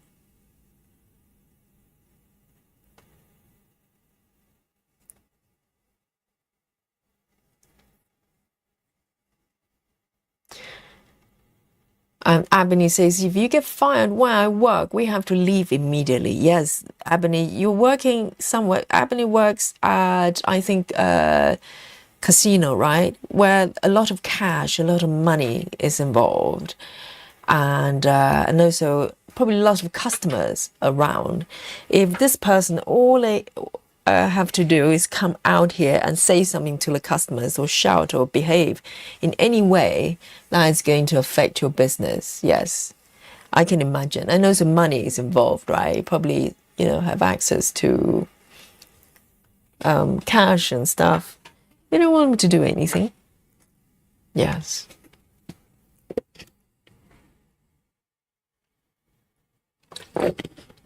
Hey, we're doing good. We're still online. Things are looking up. See, sometimes you don't appreciate what you have until you don't have. Because previously, you know, we didn't have this problem. And we just stream like it's, you know, supposed to be that way. And now we appreciate that it's actually a precious thing. All stars have to line up for us to stay here for 10 hours. Now that we're staying for 10 hours today. But yes, gratitude to internet, stability. Yes, it must be humiliating. I know. It's got to have left some sort of mental trauma there. And in front of all your colleagues as well, you know, all of us that knew him, and we have tea breaks together, and he would just escort it out like that. Right, let me see what the next color is. There's another blue there. So instead of doing blue, I can do a little bit of this blue. It's not only a few stitches. So I can end that and switch to another color. So that's fine. It's doable. Yes, only a few stitches here. And then I can switch to red and purple. 22.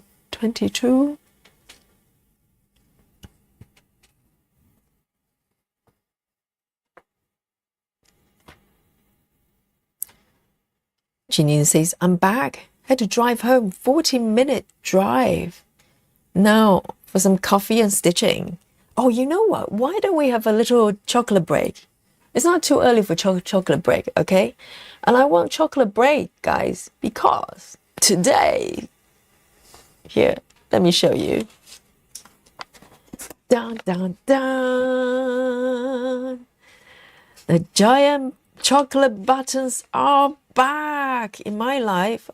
So I was kind of chocolate button-less for the last couple of weeks because in order to buy this, I have to order grocery from Amazon, and I hadn't done that. I was just buying from my local shop. And finally, yes, I got my act together. Down, down, down. Giant chocolate buttons. And there's a new bag as well, you can tell. Ooh, so nice. £3.50 from Amazon. If you're in the UK, buy some. It's worth it. It's worth it. Yes, I miss my big button, chocolate buttons here. Yes, bring on the chocolate. It's about time. Let's do it. My coffee is here, nice and hot. bring the power drinks and power snacks. And if you don't have chocolate, my deepest sympathy for you. Let me cut this open. Montezuma's, okay. I very often just chop up the label there. Very nice. I miss these big buttons. Yes, bring on the chocolate, bring on the joy. Janine says, I have to fly to London to get some chocolate buttons. I know. I hope they start shipping. Or they probably ship to other countries, but it's just you're paying for a ridiculous shipping. That's just not worth it. But I hope they will start to sell outside of the UK, because these are really good. Look at me first big button. I'm not kidding when I say they're big. When they say giant, they ain't lying. Okay, they're giant buttons. We're not talking about these little tiny ones, you know. And this will fit on, I don't know, too big for shirts. Probably I don't know, like but these are like those you know, wrestling championship or a boxing championship on the buckles there. So they're huge. Oh, I miss them. Here we go. They start melting in my hands already. It's the sign of really, really good chocolate. And here we go. I'm trying not to stain my fabric. Guys, cheers. Oh, lovely chocolate. So good. They're so big, you can't just have it one bite. I have to bite into it. Here we go. Big chocolate there. Oh, it melts in your mouth. So good. Lovely, lovely chocolate. 70% chocolate there. Power snacks, yes. Darksman. Dark Shaman. Do I know you? If you're new to us, because with the YouTube handles, unless you tell me who you are, sometimes I can't tell. A cup of coffee here. Oh, lovely. Perfect. It's just perfect. Beautiful. So good. Go for it.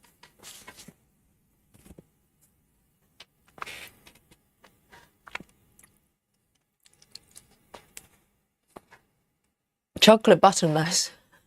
Yes. Bring on the snacks. So good. Oh, I really miss these buttons. So good. Oh, Darksman. Dark Shaman. Dark Shaman says, I'm new. Starting my second cross stitch ever last week. Oh, my, amazing. Well done. Dark Shaman. Yes. The second one. What happened to the first one? Have you completed it? Are you a completionist? Or are you like me? Serial starter. Yes. Welcome, Dark Shaman. Janine says, question. I don't realize the blue icon you made with the power tools is chocolate. With the power tools chocolate. What's the red skinny one? I thought that was a chocolate. No, there's a power drink and there's a power snack. So there are universal snacks. There could be any snacks, any power snack, any power drinks, okay? And the blue ones are a chocolate for chocolate time. So there you go. Appropriate usage of the emoji is very important. So the blue one with heart shape is the chocolate time symbol. Yes, Sarah knows. Sarah yes, Sarah says red is the power snacks, yes. And power drinks. Oh, Dark Shaman says the first one was a tiny kid a few years ago. Right, a few years ago, was it? And it was tiny. And where did you bury it? I need to know. Where can we find Where can we find the poor little, did you finish it? Well, the problem about finishing project is you can't do it anymore and you have to move on to another one. So that's the problem there. So that's why I do not want to complete anything, because I want to keep doing it. Here we go. Here we go. I like the color pencils. They're so easy to stitch. It's just vertical line. They just flow vertically. And technically, I shouldn't make any mistakes. Not say that I won't. Yes, Janine, now you know.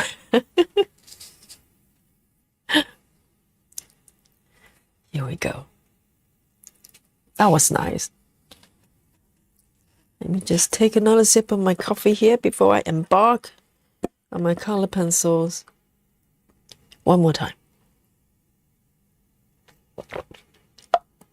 Lovely.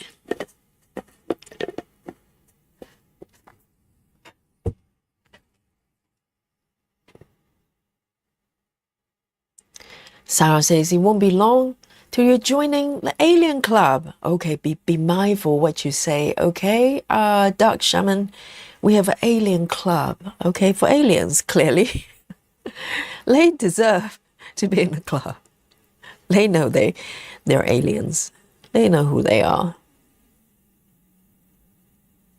And Sarah is in charge of our alien club, okay?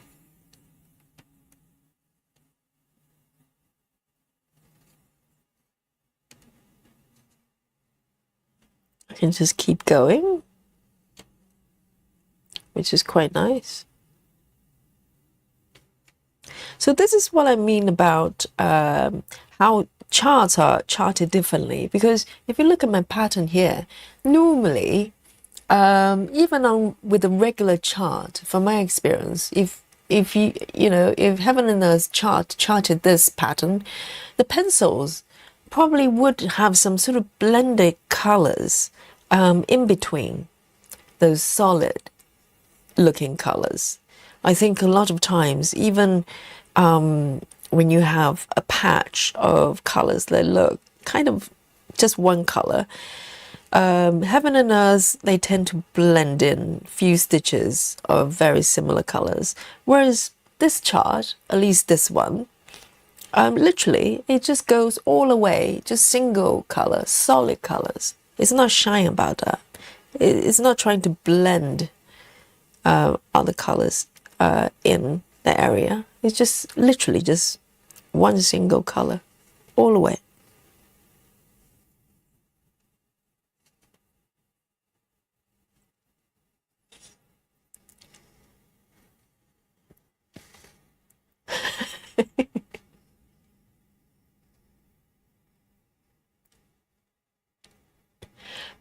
Diana Smith, very good point. Yes. So with each emoji, that this is for members emojis, okay? Those emojis, there is a keyword attached to the emoji. It kind of gives you some idea what it is. I mean, the emoji should be able to tell you, but I think I don't know about YouTube chat, but maybe in some applications you can literally just type in the keyword and the emoji will show. So it's for that purpose. I don't know if anybody uses emoji like that, but yes, I think it should give you the keyword of what it is.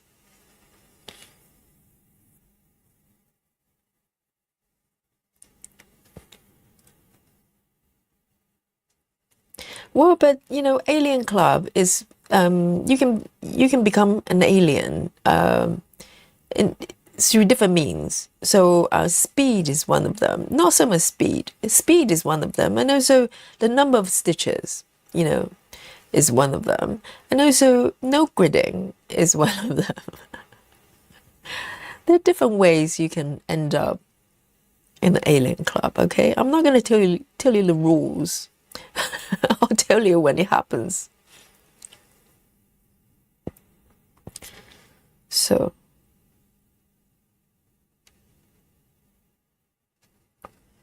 this one ends here.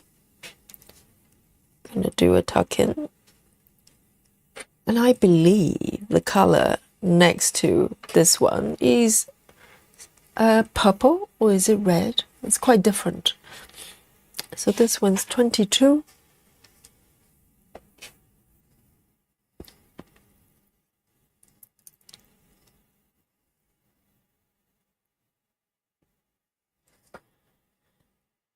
Let me mark these ones here.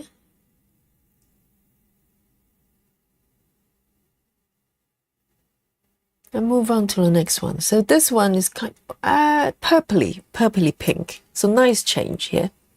And I might come back to this area, to the pink gecko area, and do a few stitches if I get bored of just doing solid colors. But not yet, not yet. So this one is 66. I do have a strand here already. This is very exciting. I'm in the color pencil zone.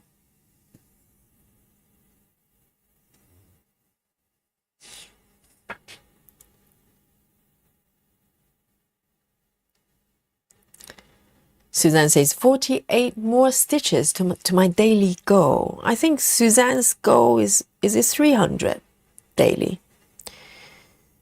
Yes. That sounds very nice. Well done, Suzanne. And your sow piece is going really, really well. You're almost there, aren't you?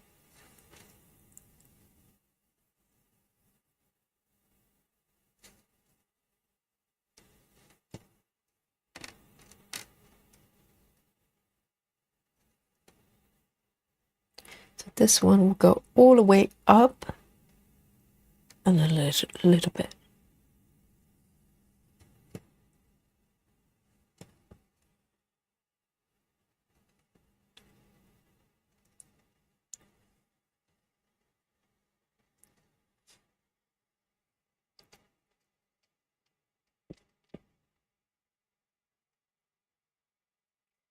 Oh, 1,000? That's a daily goal?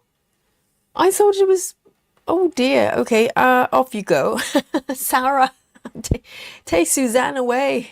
For some reason, I thought it was 300.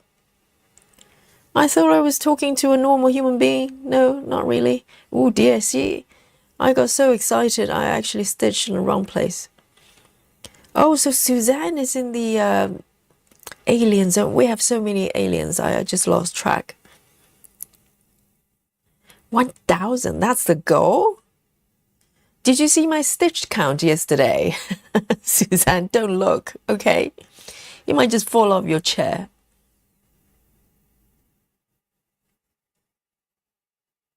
But then again, we had slightly shorter sessions yesterday. That's my excuse.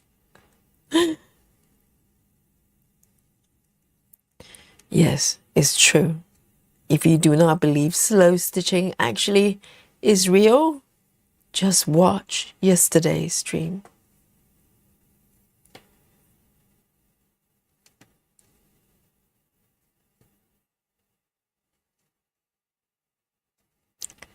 Oh, this is super relaxing.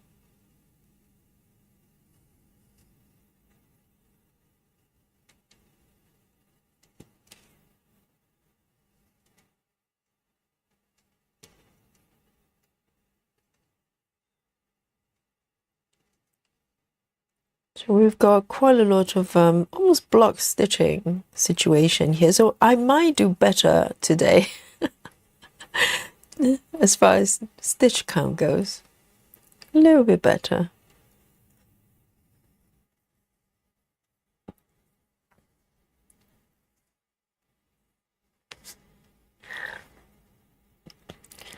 Suzanne says, I'm determined to finish this before Christmas. I'm sure you can. You've got a whole December still, right? And you're very close. But, you know, but of course you've got other projects as well.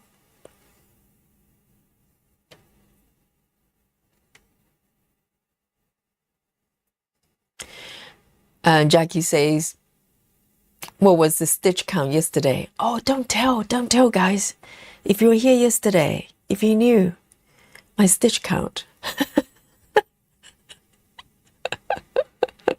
Jackie says I was watching, but the stream crashed a couple of times. So Jackie, this the stitch count was not on record, okay? So stitch count was after the second crash, and we were in the chat. The chat was still alive, and yes, I had to do a review of the stitch count. So it's off the record. I'm glad. So I can always do the 3D. Deny, deny, and deny one more time.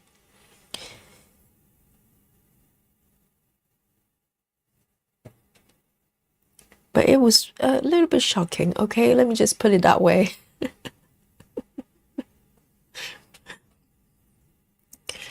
But at least you know, slow stitching is alive and well. It's still being practiced by Yogi, okay? There may be days you think, well, Yogi is not so slow anymore. You're wrong. Yogi is slow. Yes, the slow stitching is still alive and well. Oh, bright red, I like it. 23, 23.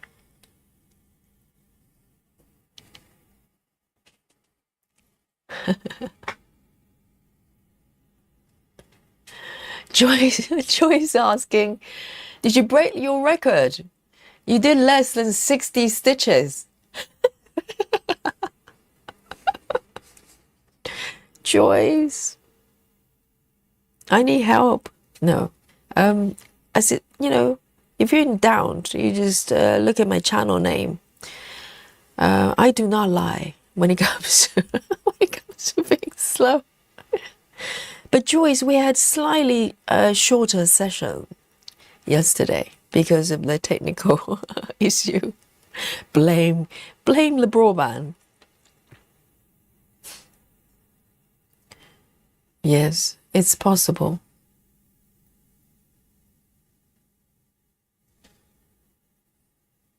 Jeanine says stairs are the worst for her. Pulling heavy drawers get her to, so I help her as I can. I don't know what it's referring to. I probably missed the last session.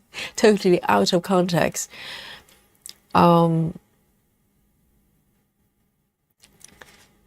Busy Mom says, was there a stitch count? Because we lost you. Yes, on the stream. So off the record, when I came out of the stream, the chat was still there. So I joined the chat and I did a grand review of my stitch count. I'm glad it's off the record. No one can prove that was true. It's their words against mine.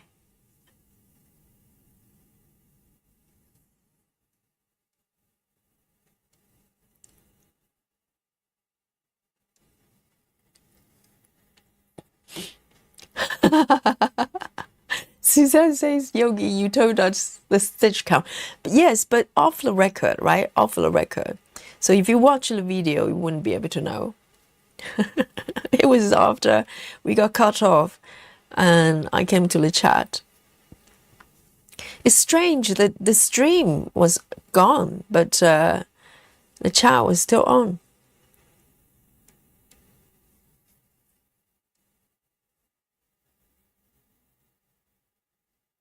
One, two, three, four. 1, 2.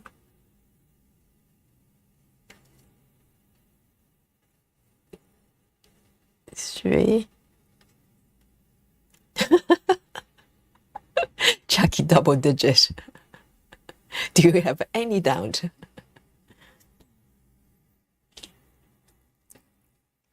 Grace Hoston says, I missed it. I was looking for part 3. Yes, because yesterday we started a little bit later anyway from the usual time. It was a Monday stream. It was regular time for Mondays, but it's slightly later. So after being kicked out twice, I just go, well, maybe, let me go and investigate what is going on there. And just called it a night. So I stayed in the chat for a little bit.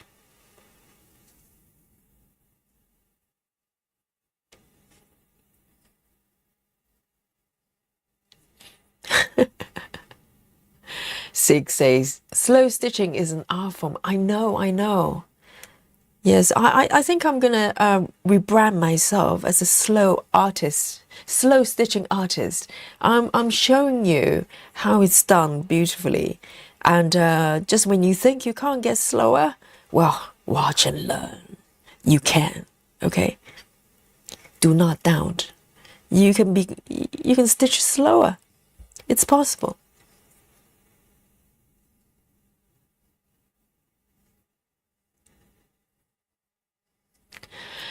Janine says Yogi is slow with Gemma's method for sure. Oh, Janine's trying to find excuses for me. Yes. Yeah. So Gemma's method is not slow for Gemma, but everything's slower for Yogi, right? So that's by default. But I think Janine, you're right. It's even slower. It's even slower. But do not blame Gemma. It's not her, it's me. Gemma is not slow.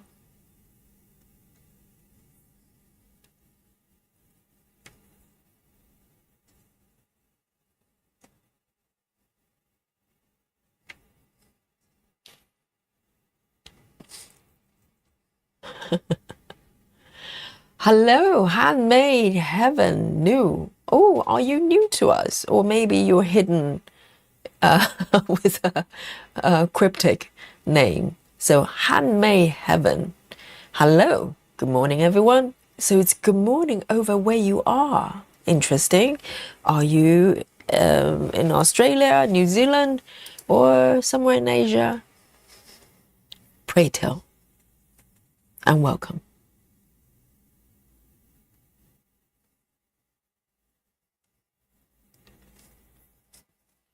And Amira has joined us as well. Good to see you, Amira.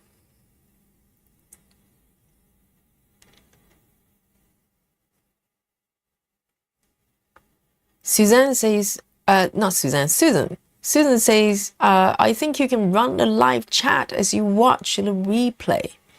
Can you? Oh, yeah.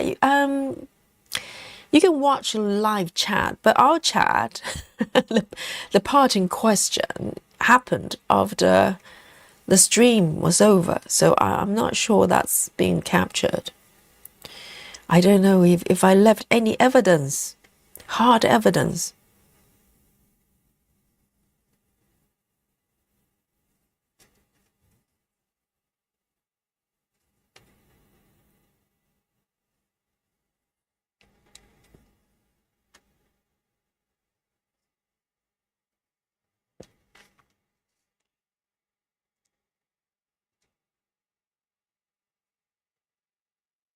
Let me keep going. Do I want to keep... Oh, yeah, there are only 3 stitches on top there. I'm going to do them. 1, 2. There's 1 more.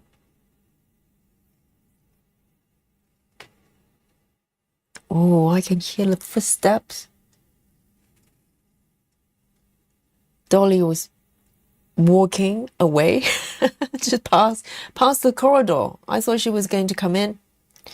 She just walked away.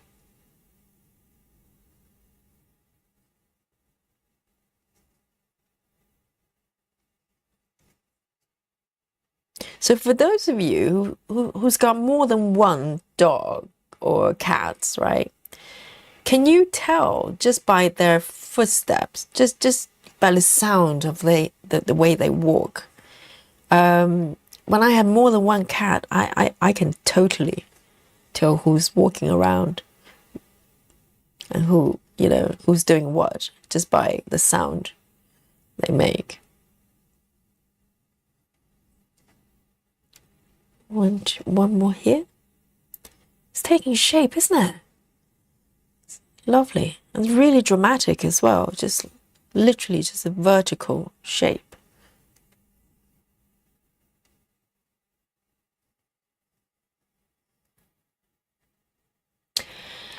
Handmade Heaven says, it's Heidi. I've been here before, trying to stay cool today. It's going to be 35 Celsius in Sydney. Oh, hello, Heidi. Yes, I remember your name. So now it's all jumbled up. So thank you for sharing that. 35 degrees Celsius. That's like a very, very, very hot summer for London and for the UK as well. So welcome. Lucky you.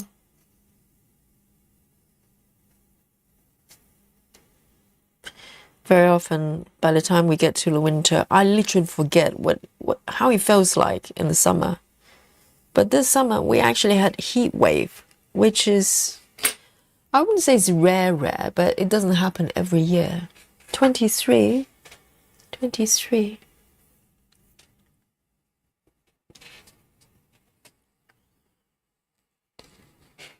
gonna keep working on this. It looks so dramatic. Take a sip of my coffee here.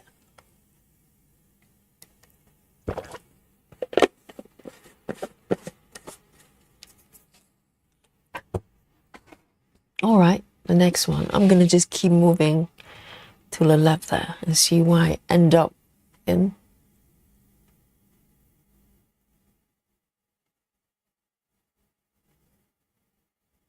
All right, 67. It's a burgundy. 67.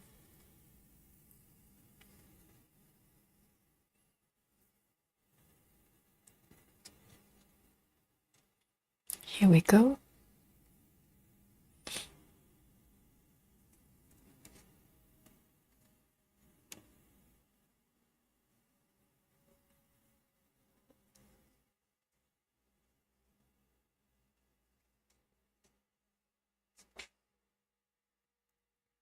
So I can literally,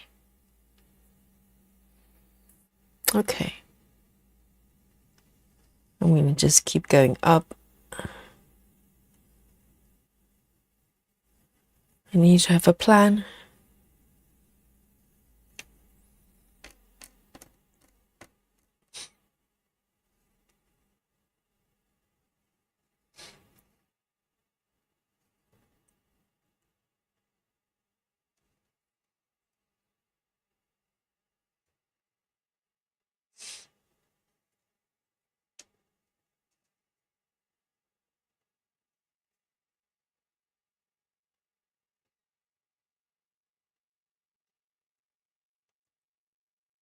This is super relaxing.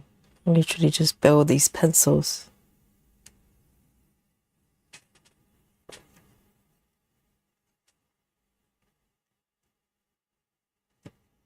I think I'm going to do better than yesterday, for sure. Right, Susan?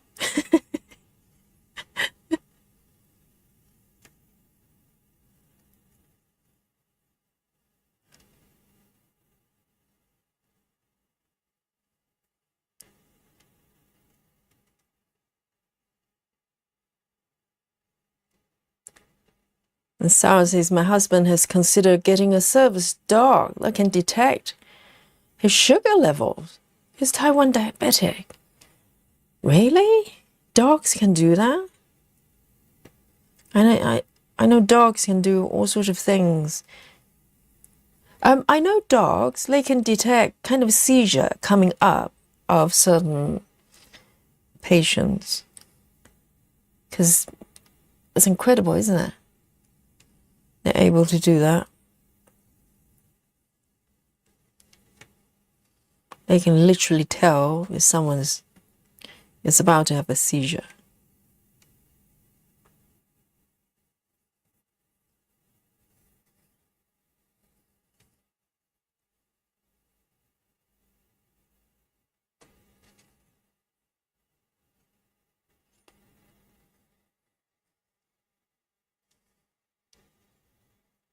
Oh yeah, Janine's just said that. Yes.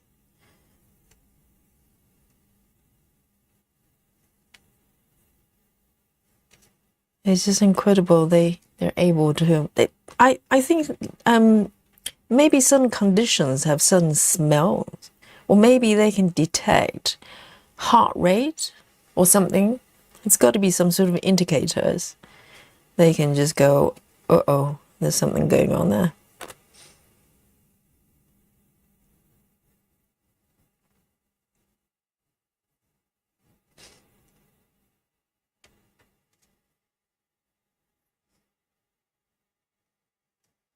Susan says no parking equals faster stitching. Yeah, technically.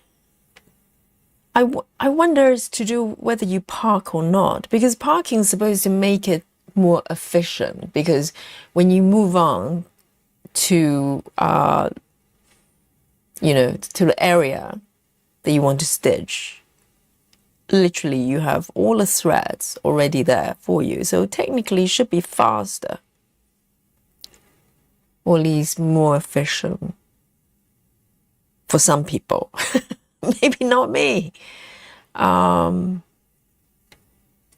But I think if I do block by block and it's not too confetti, it's not super slow.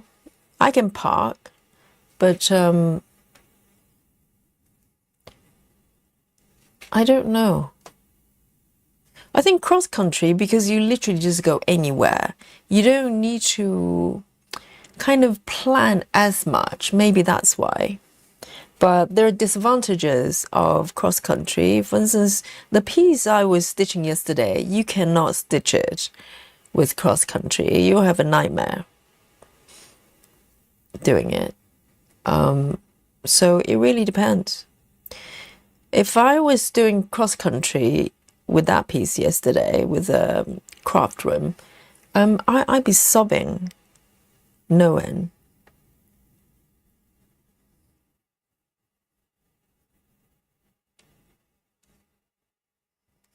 Night night, Henny. Oh no, yes, it's good night for Henny. Hello, hello, hello, and good night. Night night. Janine says parking's faster for me because I keep having to frog when I cross country. Yes, it really depends. And also it depends on how far you do cross country as well. If you go too far out of your comfort zone, yes, you can miscount things because you're just not accustomed to traveling that far. Same here actually. I've become a lot more adventurous and maybe slightly better at counting as well, because I find when I do this a longer distance cross countries like this, the way I reference to stitches are a little bit different from before. When I was doing some short distance cross country, I count stitches in a different way. I don't know whether that makes sense. It's very nuanced, because normally I tend to count stitches from the stitch I just finished. And I realize that's not always the best way. It's more of a finding stitches, they're parallel to the stitches I've already had somewhere else, and use that as a reference. It's really hard to explain, but I notice I kind of, look at stitches a little bit different, slightly differently. How I reference, use them as references. I count stitches a slightly different way in order to travel a little bit further.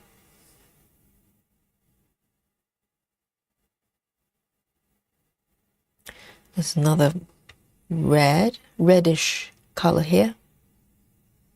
Very subtle, very subtle. 12.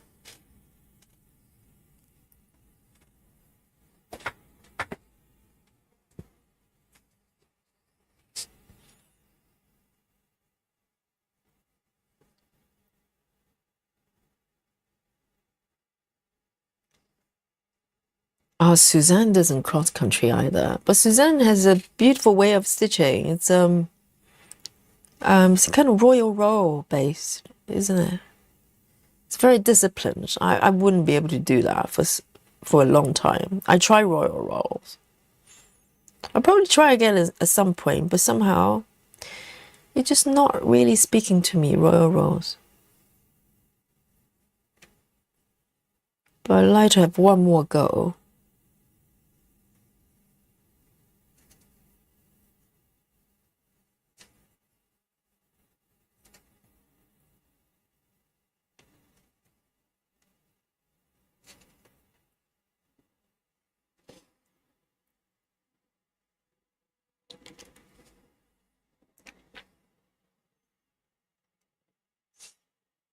Janine says, I feel like a 4-year-old counting, doing more than once and still get it wrong at a time. Gridding myself can be a nightmare too. I don't mind gridding actually. It's because I can have clearer sort of definition of a block, because pre-gridded ones, you know, they really do my head in. But I think it's to do with the way you count as well, which stitches you use as references. And I found myself kind of doing it in a slightly different way in order to get the correct count. And don't get me wrong, I still count incorrectly sometimes, you know. But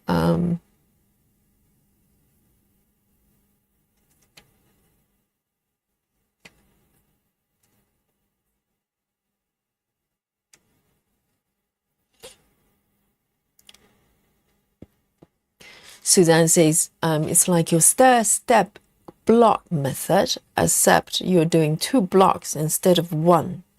It feels different though for some reason. I think maybe it's the, so Suzanne is referring to Royal Rolls. I think that the 2 block height does create problems for me, because I don't like to take my threads over too many stitches. And sometimes, Suzanne, you can tell me that sometimes if I stitch these 2 blocks, right, let's use this as an example. 2 blocks, sometimes if you do just color completion for each color at a time, I don't know whether you do color completion or maybe just work from top to bottom, because you have to part 2 blocks away sometimes, because you might do color completions, the final color or final few colors, you have few stitches floating on top, you fill it in, but the next parking spot is over at the base of the tower.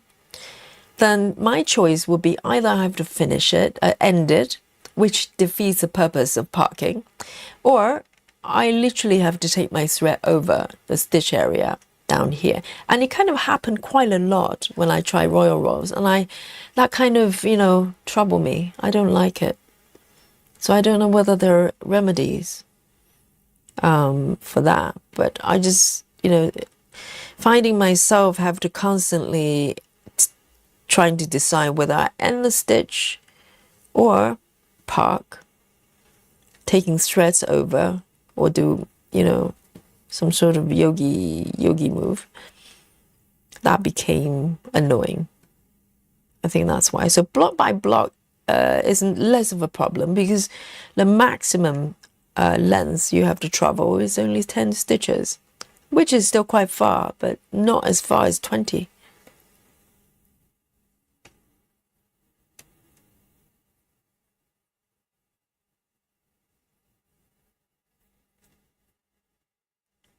Janine says, maybe I should count in a different language. Yes, try that. Yes, that's a way of doing it.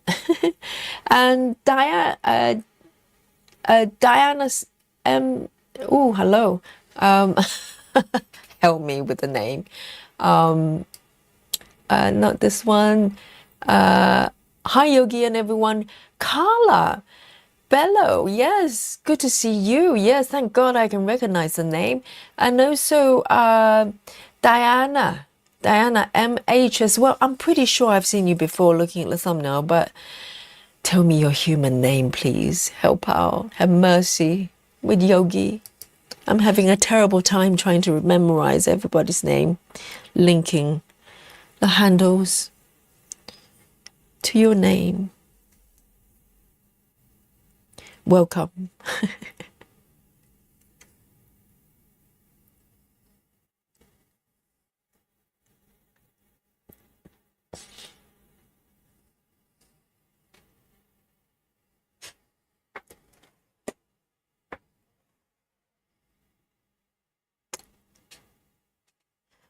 So Suzanne is doing minimum to maximum within the block. Okay.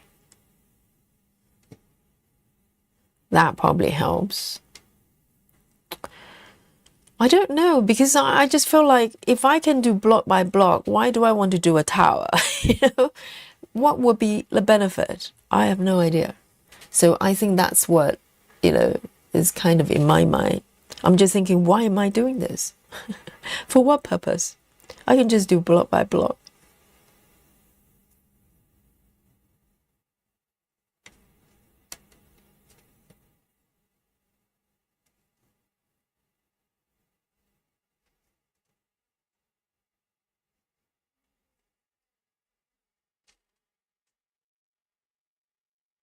Okay, so it's Diana.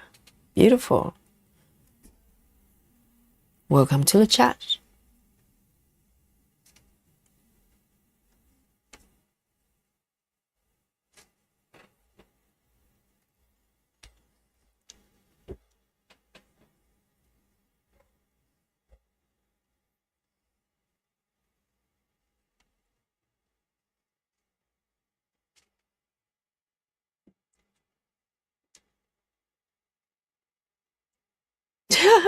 Swedish number.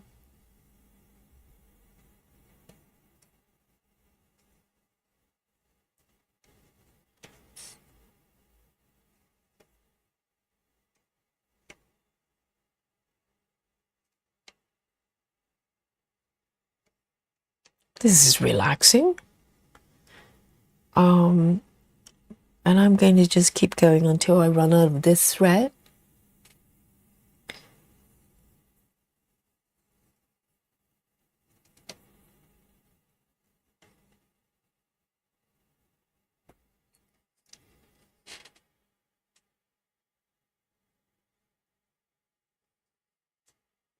Suzanne says, I think it's easier to deal with weight threads, as in royal rolls.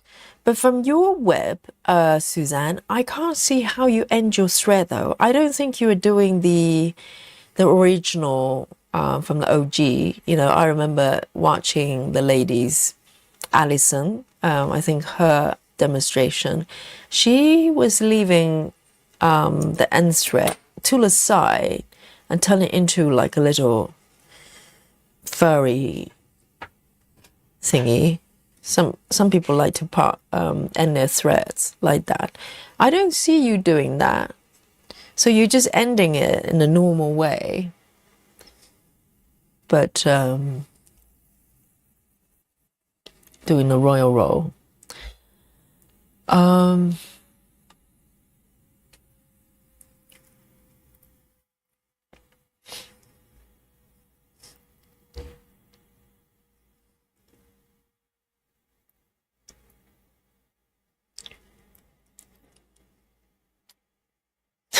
Ginny.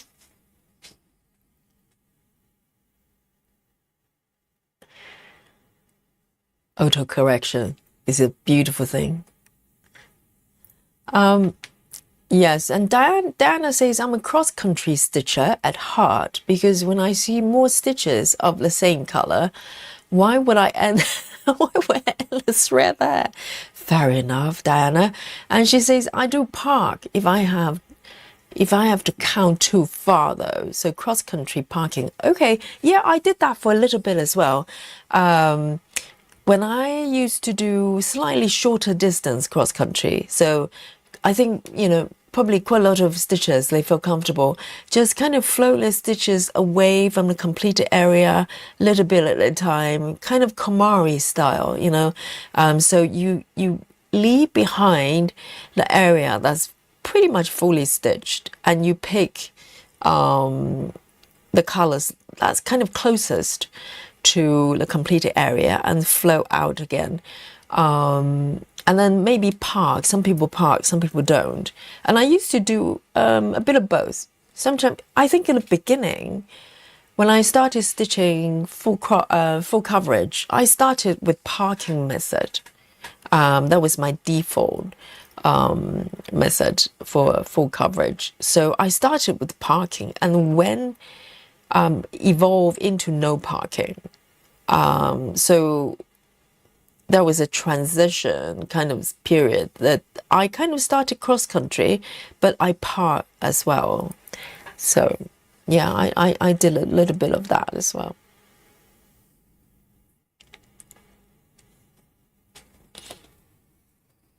All right, next color. Let me see what's waiting for me here. So I do have another red here next to this one. Why not? I want to stitch in order. Oh, hang on. There's one stitch here. I nearly missed. Goodness, just one stitch at the bottom there of a different color. Just look at this. Literally just one stitch there. I bet it's really important. So I'm going to have a sip of my water. 65. So I want to start with that one.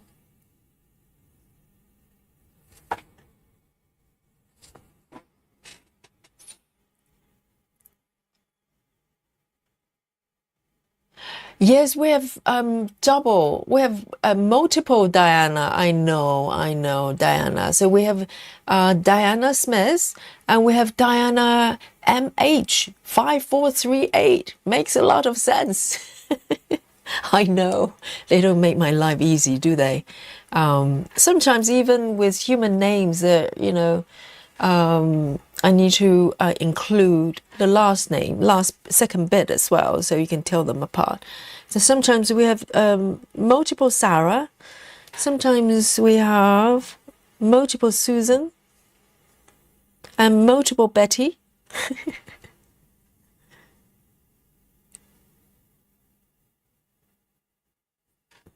And now we have multiple Diana. Then I probably go, what have I done? Why is my name mentioned? There you go. Diana, come meet Diana. So literally just one stitch here, but I have a few stitches on the right there. Might as well just do those because I can. So there are 5 stitches. 5 stitches here.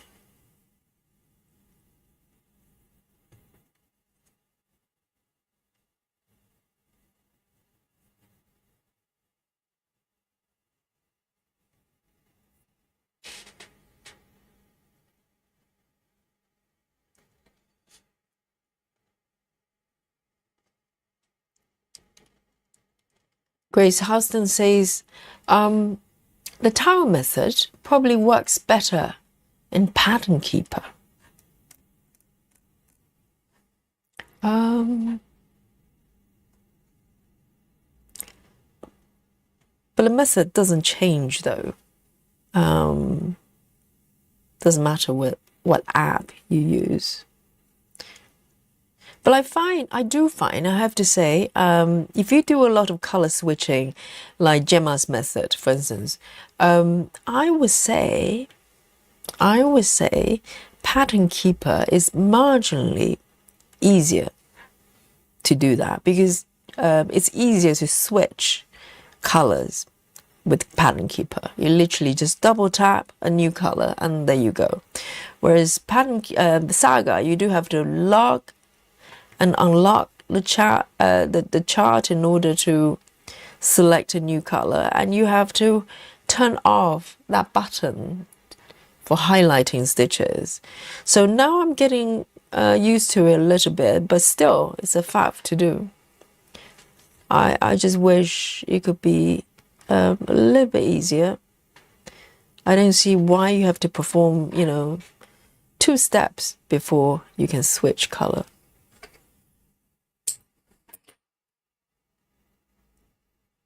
So this one's 65, going back.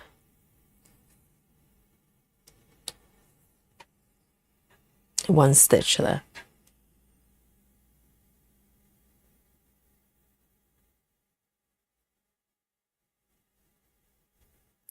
Diana is asking about the tower method. I think it's referring to royal rolls. So royal rolls, if you are familiar with the method, you stitch in what is called a tower, 2 blocks on top of each other.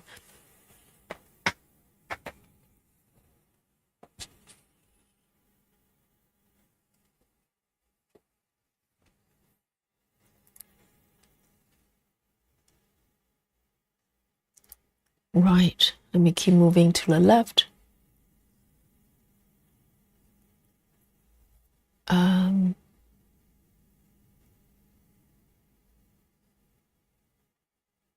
Oh, hot pink coming up. Hot pink, 43. That's very nice. Hot pink.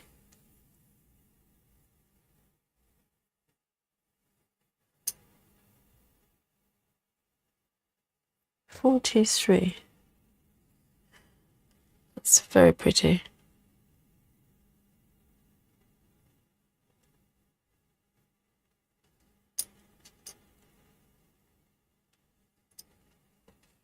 Let me put this back.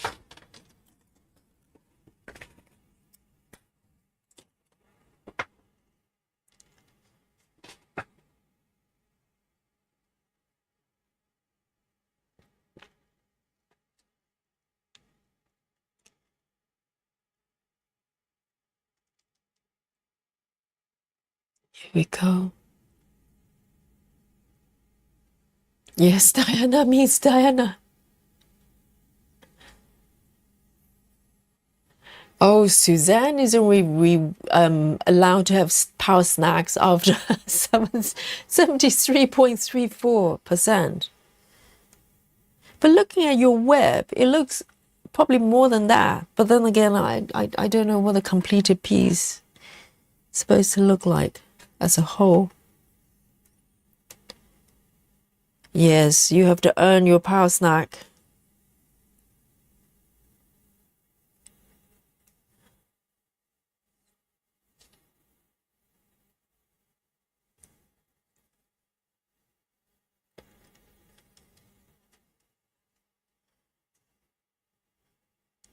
So Lizzie is still working on the parking area, parking method. I mean, you know, I think it's worth trying, but it doesn't mean parking might not be for everyone. I mean, the important thing is that you give it a go and you can decide whether it's for you. Personally, I find it very relaxing to do. And some of my projects literally just asking me to park. Or maybe I just miss it from time to time and I just like to the parking method. There's something about it. Very organized and very relaxing to do.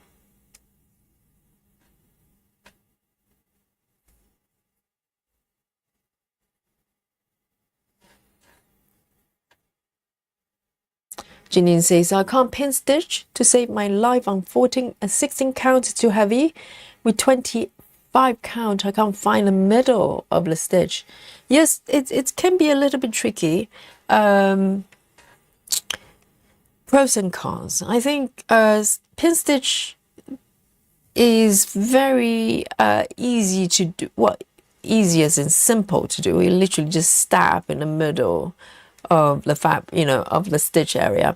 But you're quite right, the smaller the stitch gets, the harder it is, trickier it is to do. And 14 count is very easy to do a pin, but I don't like the look of it once it's done. On 14 count is kind of okay. You can probably bury the thread even with 2 strands under the fabric. Not too bad. But if you do a lot of it, like Gemma, for instance, Gemma stitches, she does a lot of pin stitches. Not only she does pin stitches, she does double pin stitches. She would end her thread by doing 1 pin stitch away, slightly away, and then do another one in a nearby area. So if you look at her work, she has a lot of little pimples of pin stitches everywhere. floating outside her stitch area, and she doesn't mind it, you know, clearly. But I don't like the look of it for my own projects. I don't like, you know, having those little kind of specks of colors on my fabric. And also, if you do a lot of it on fabric counts like 25 or even 18, 20, right? Sometimes it distorts the threads and the fabric. I think particularly for even weave, literally the fabric starts to get very bulky and kind of just doesn't look right. So I don't like it. But technically, my tuck-in method is kind of a half a pin. I don't bring the thread up, I just stab it downwards, but it's hidden under a stitch, so you don't see it most of the time. But I don't like the normal pin stitches. It's a personal thing, I think.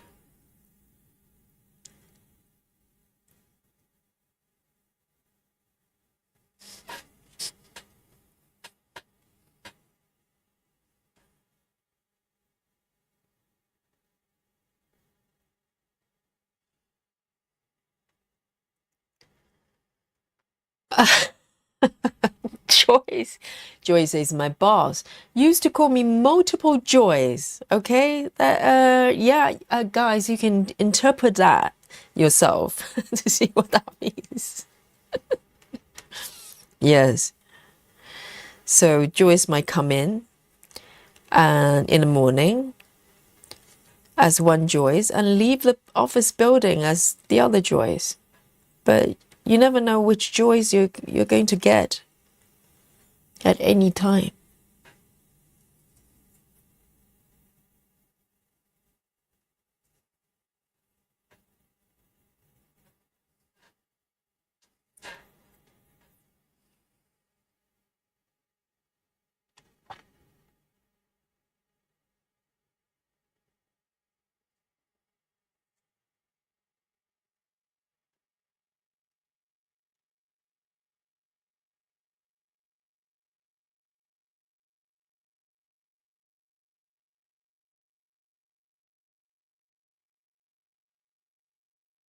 Suzanne says, I did a bunch of pin stitches in the last row of towers, and I don't like it. It looked messy. It looked a mess and made all lumpy. So I'm back to waist ending. Yes, I agree. The waist ending, I think you're referring to placing, kind of pull the thread out slightly away and then just leave them there. Sometimes it builds up a lot of bulk as well. So there are pros and cons of different ending methods, and it's very individual. But yeah, I think the pin stitches can make the fabric look a little bit messy. Particularly, you know, with a higher count fabric as well.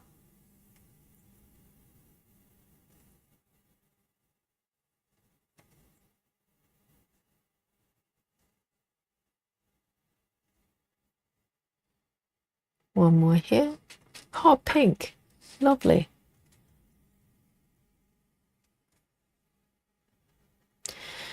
Night Night Joys.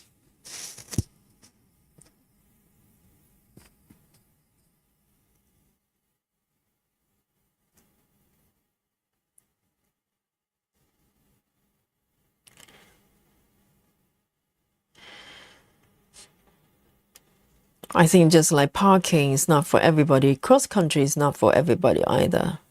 And I always say, you know, the way we stitch is a reflection of our personality, and, you know, there are things I care a lot about, like floating thread at the bottom, whatever. For some stitches, is, you know, it's nothing. It's a non-issue. And vice versa.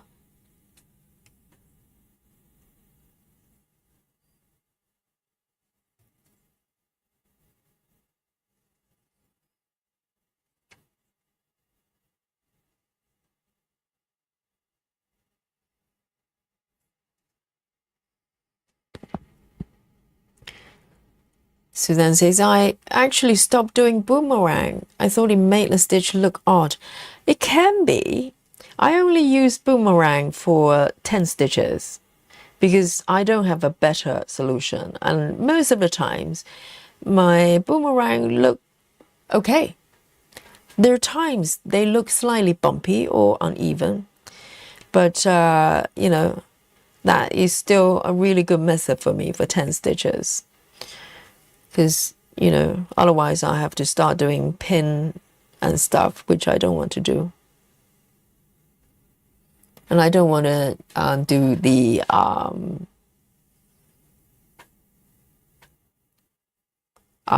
what do you call it? The waist thread ending. It's just building up a lot of bulk. That makes it harder to stitch. I think it's okay for a single strand, but if you do double strand, particularly with CXC, which I do my 10 stitches projects mostly, it can become very bulky very quickly if I start taking the thread to the side, you know, and pull it out like that. I'm going to end up with very thick layer of fabric underneath.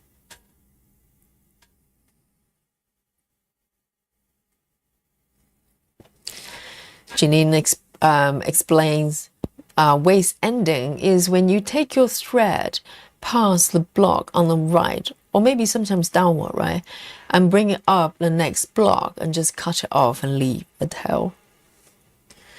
Yes. So how far you take that thread, take the end thread, is kind of up to you. I've seen people doing few stitches away, but majority of the people probably take it at least a block away, so they don't get in the way too much. Personally, I don't like it at all. I just find it very, not just the bulk underneath, it kind of just, I don't know. Again, this is preferences, isn't it? I just think the fabric just looks messy.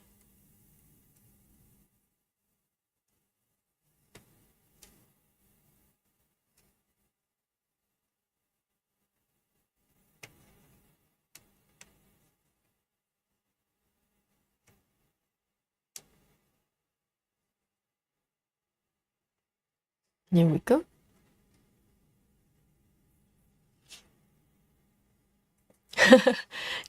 Suzanne says it's always satisfying clipping off the waist threads. Well, it can be. That means you're enjoying the method.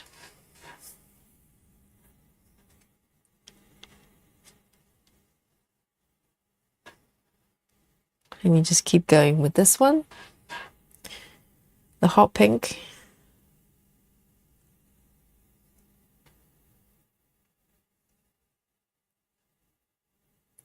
This looks like a PowerPoint graph, doesn't it?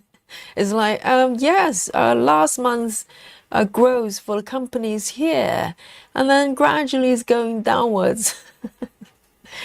Or maybe the other way around. Maybe it's going up.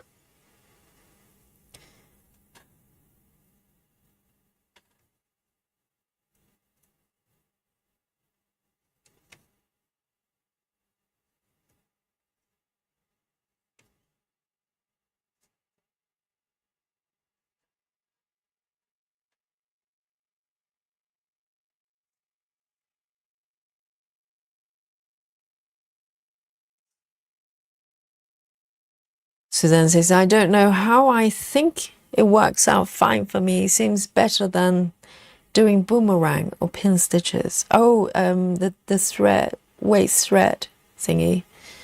I never had a name for it. Waist ending. Okay, now I remember.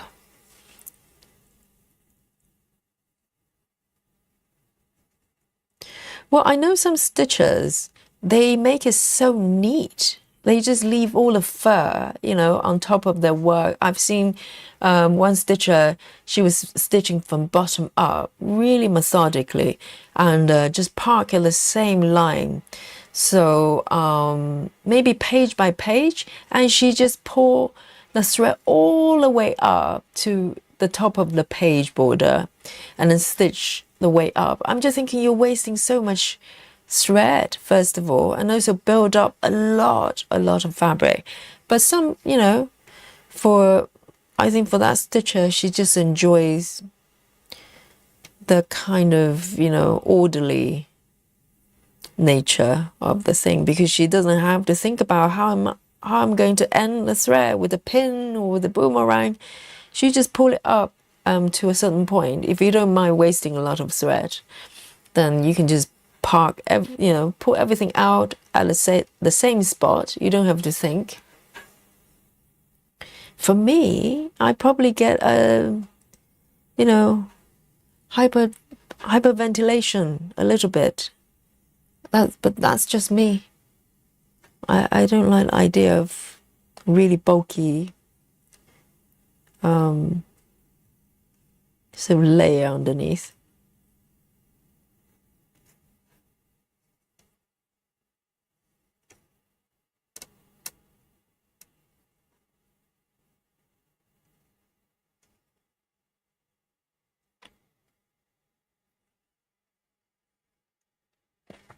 Nikki says, for 42 count, I do sort of your ending tuck to start my thread. I'm trying to think. So do you go one leg up, left to upper right, and then you come up to the bottom right, do a half stitch, well, sort of quarter of a stitch tuck in? Is that what you're doing? Similar to boomerang without threading. Is that correct, Nikki? And is that secure if that's the case? Because for the Christmas house, which I'm doing 32 tent, I'm trying to recall. Yes, I do a kind of boomerang, start and end as well. But single strand isn't too bad with boomerang, because single strand, you don't create as much bulk as two strand boomerang does.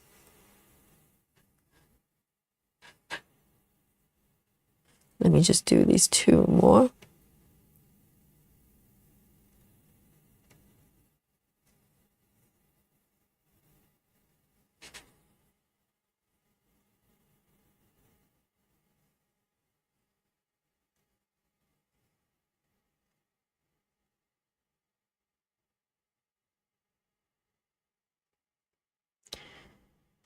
Okay, I'm gonna do a tuck in here. So I had to practice tuck in with 28 count a little bit, because in the beginning I found it much harder to find the center, find the fabric, you know, through the stitch, because the stitches are smaller.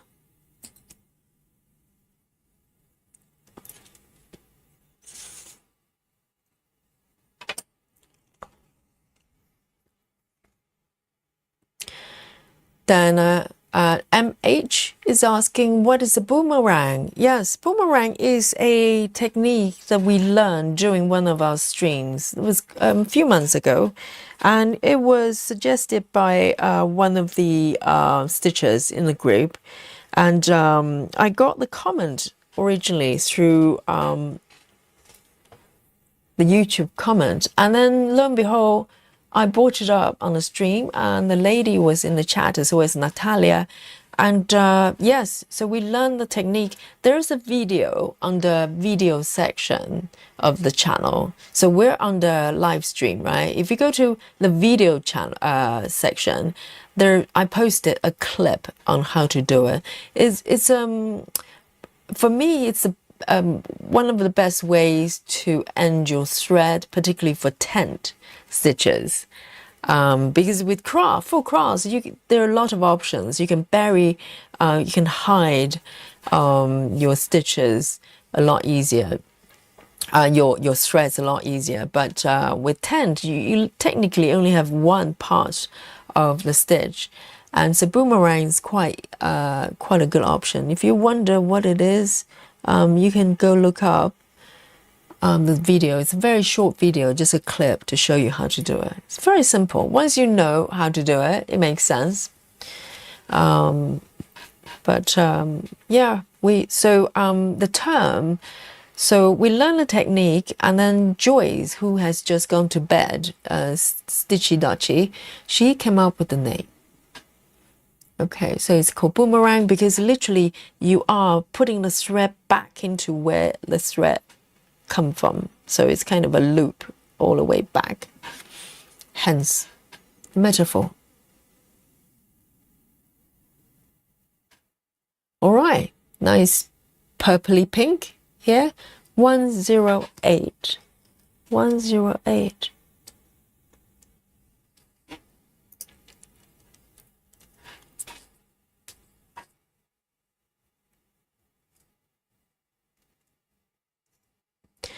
Collin, hello. I need you to submit full report here, Collin. Why are you late?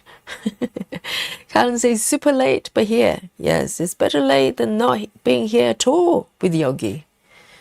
Yes, welcome, Collin. I still need a report, okay? Oh, hello, babe. Oh, here we go. Dolly time, okay, guys? Dolly's here, babe. Come over here. You just walk past without saying hello to mommy. Come on, honey. Hello, baby. Come on then.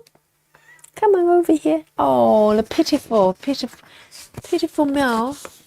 What's going on with you? You all right? Babe. Hello, baby. Hello, baby. Oh, little Dolly. You're just meowing pitifully just now. You want to meow for do you want to purr for everybody? It's live Dolly purring show.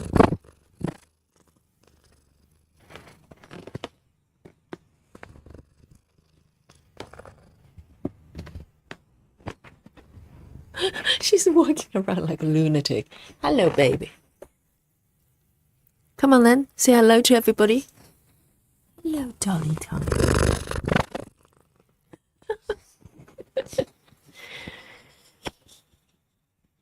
You alright, babe? And I got some prawns for her today, so she's happy. She loves her prawns.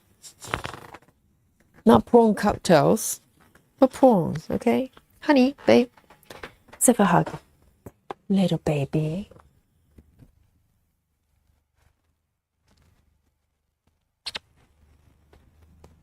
Alright, you're good. Oh, Dolly just needed a little bit of attention here. Do you wanna purr some more for everyone here? She's got everything. She's got her prawns for supper, and she has some biscuits as well, her favorite biscuits. So she's a happy little cat here.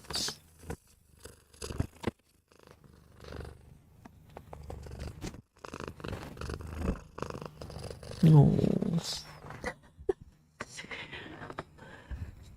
All right then, babe. Oh, Dolly time. Dolly time. Here we go. That's how Dolly today. As demanding as usual. High maintenance, you know. Yes. Did you hear the purr? Here we go. Yes. Dolly time, everyone.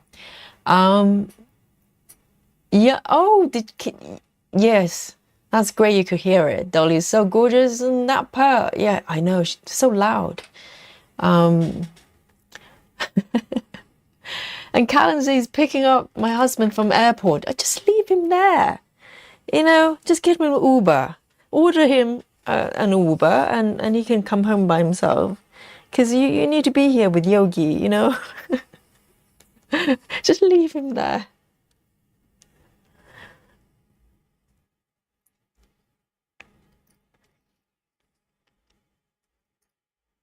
Nikki says, I punch the thread and and then half stitch. Puncture the thread. And half stitch. Or is it quarter stitch? because if you do 10 stitch, that's half by itself. And then for you to end it, punch the thread half. It's quarter stitch, right, Nikki? Because if you do the other half, you're doing the full cross.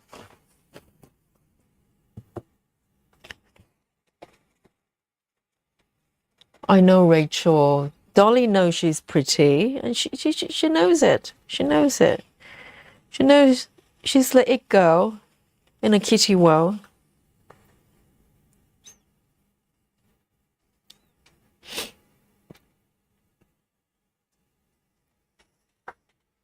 Oh, she's gone. She came in and she disappeared.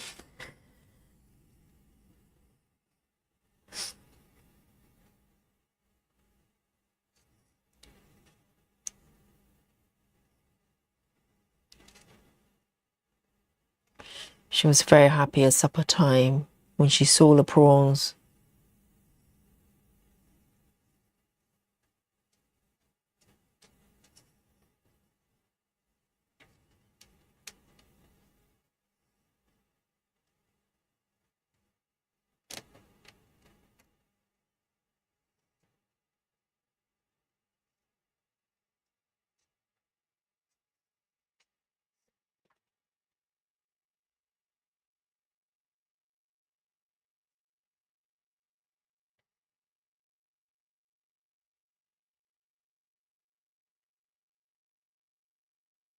These pencils are taking shape.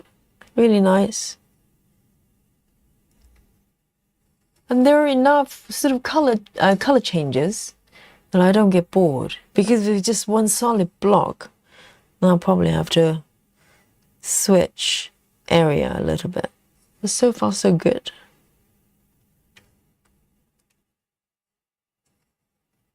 Just 2 stitches.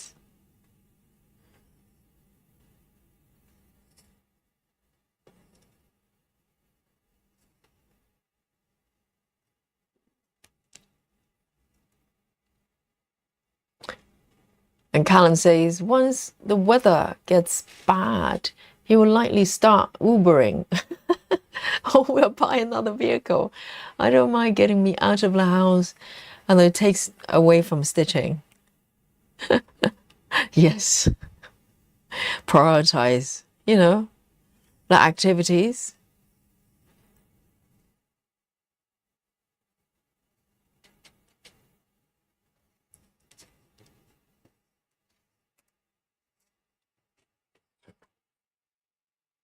There you go. One is done. Really pretty though. Should I come back and fill in this bit? It might look quite nice actually. Yes, let me come back and fill in this bit. Very tempting just keep moving to a different color, but why not? It looks good. Let me do this one first.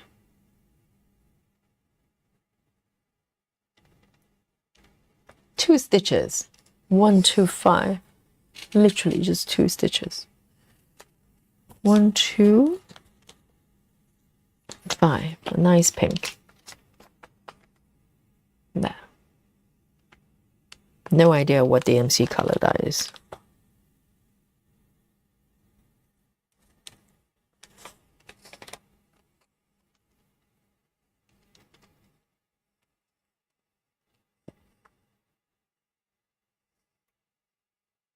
Jinian says, I'm surprised my cat hasn't cried for his dinner yet. He's been lazy today. Yeah, I find Dolly, she, roughly, she has 2 meals a day, but she doesn't ask for food at the same time, because some other cats I had, they like routines. They, in the morning when I wake up, they're there waiting for me in the kitchen, you know, and, or similar time. But with Dolly, it's a bit random. Probably she's working around our timetable, because both me and my partners, we don't have very routine timetable. So different times, different day, different times. So I think Dolly in some way kind of adapted to that, and she doesn't sort of demand to be fed a different, or her meal served, not feeding, okay. Her meal served at a certain time. She doesn't ask for that. She just come to us when we're here, really.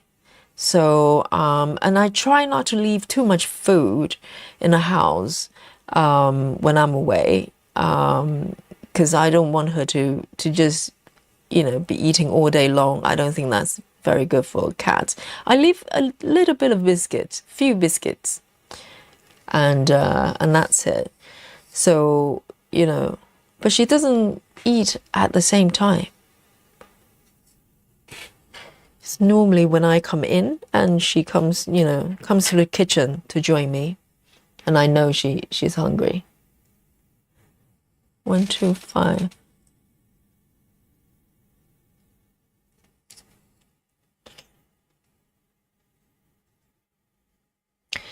Collin says, I stopped at a Stitchy store when I was out, but a few sample pieces of different count lagunas to try out. Oh, so you got a few different count fabrics, so I can plan out a bigger project for the new year. Or Collin has got a plan, hasn't she? She's got, if I read it correctly, Collin has popped in a shop by accident, obviously. Just happened to be around the Stitchy store and went in and bought a few pieces of fabric to try out. Oh, yes, for New Year, obviously.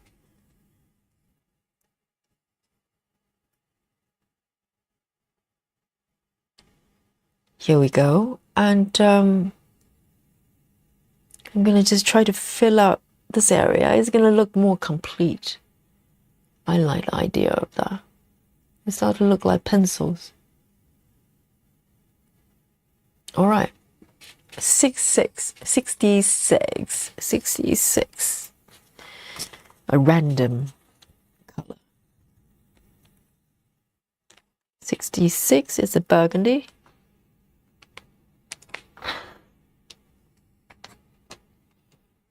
Ah, Nikki, quarter. Then I know what you mean. So it's similar to what I do with tuck-in, but you do it with 10 stitches as well. I need to try that. I'll try that with the Christmas house.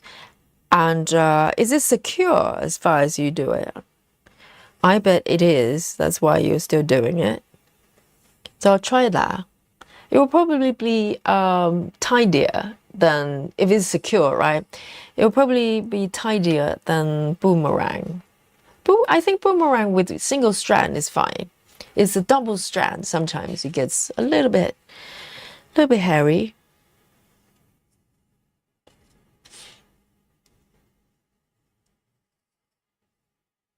Lizzie, I said that I mentioned it earlier on. There is a video under video section, clearly, and of a clip of how to do boomerang stitch, so you can look it up. I put it there for this purpose.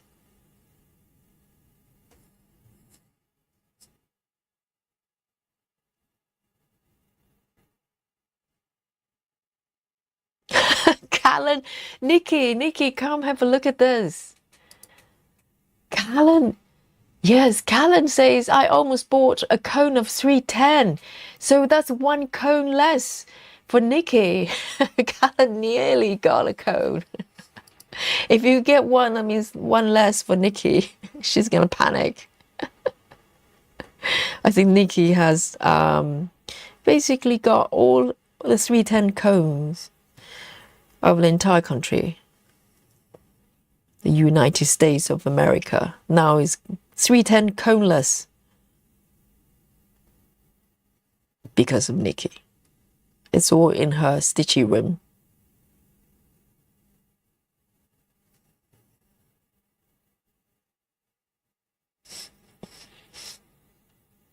Yes, Janine says Yogi has a video of boomerang method. Yes, it's right there. I have put a clip there for this purpose because a lot of people are wondering what a boomerang is. And it shows you how to do it.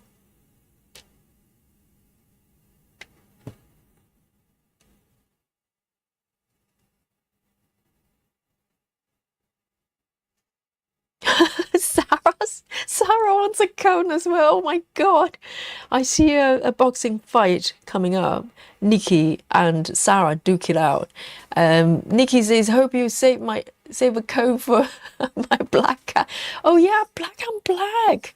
Chart. Sarah, when are you starting that one? It's literally, guys, if you haven't seen that pattern, you can look up on Heaven and Earth. It's called Black on Black. It's literally a beautiful cat, okay, with beautiful eyes, but literally a black cat with black background, I ask you. It's all 310. It's 310 festival. It's beyond festival. It's 310 lifestyle. You just stitch 310 and nothing else. It's a lifestyle.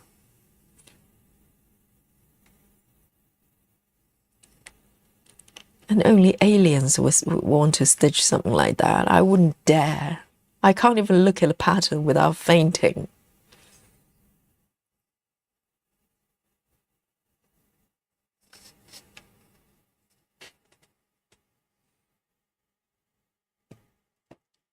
Callum say it was the only one left.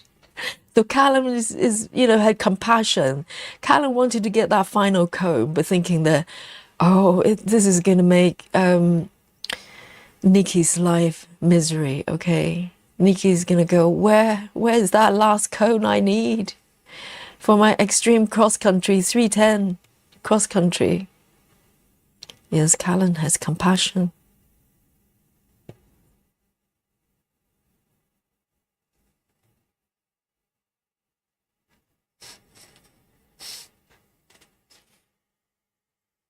Janine says that black on black charge will make me stop cross-stitching forever. I don't know if that was the only pattern ever in the world that's left over. Let's say, apocalypse. All the patterns have been wiped out, and the only thing left for me to stitch is black on black, and also a cone of 310. I might just do it. But we're talking about apocalypse, we're talking about a apocalyptic situation, the end of the world situation. Then maybe I'll stitch it if I'm desperate. But other than that, no chance.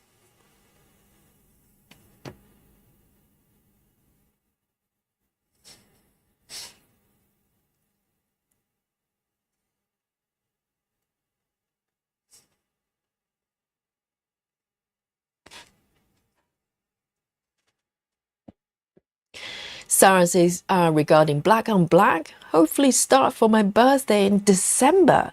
368,000 stitches of black stitches. 368,000, guys. Oh dear. If you're alien too, then go join Sarah on her, journey of 310 journey to the eternity.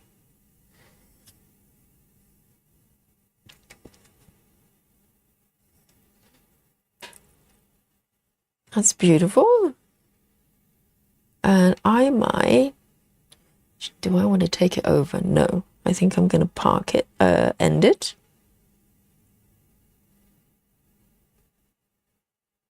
Let me find a location.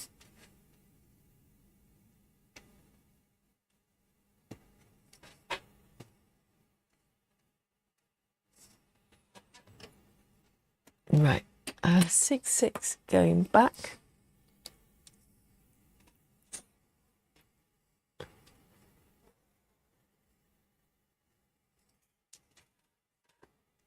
Sarah says, I posted the photo in the group, I can post it again. Yes.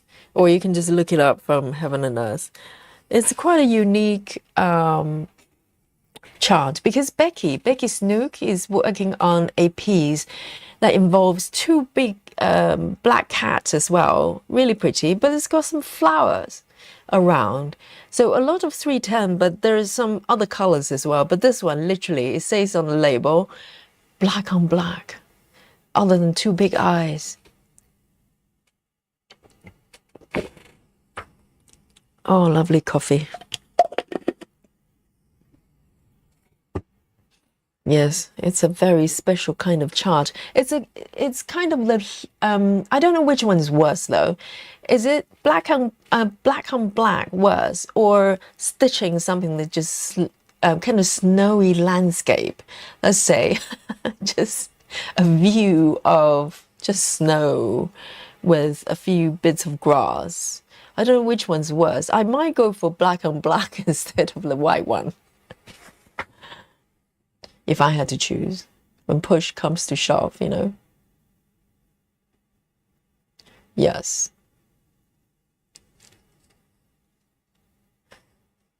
And Betty says, you definitely need to buy all your black threads at once. Dye lots of even in the comb are important.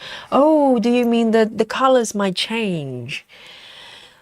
Yeah, but yes, I always buy as I go. So even, for instance, Traveling Library has got a lot of 310 as well. But I think I only have maybe 2 scans left. And I'll top it up as I go. I'm not going to worry too much on the color variations. But I think maybe a piece like black on black is more relevant, because literally the entire piece is just covered in those stitches, and it's probably more noticeable if they are different, but I doubt it, to be honest. I don't know. So Sarah, maybe get a couple of combs from Nikki, okay? If you bribe her, maybe she's going to rent out 2 combs for your piece, because she's got all the combs in America. I think she yes, she's got all of them in her craft room right now. 112. 112. Whoops. Here we go. Literally just going up.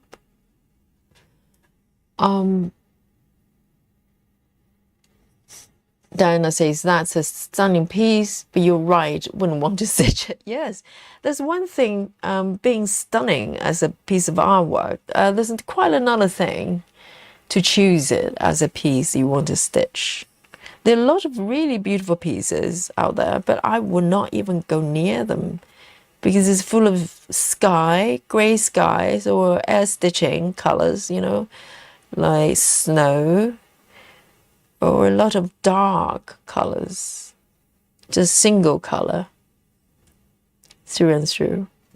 And their pieces, there are probably quite a lot of color variations, but all from the same palette, you know, same color groups, like all blue or whichever color.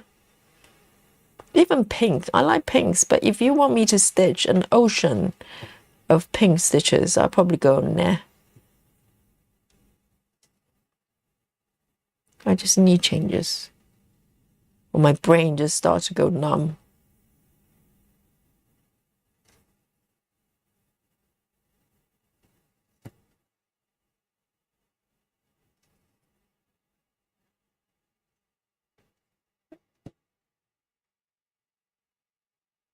It is starting to look like PowerPoint graph. It does, doesn't it?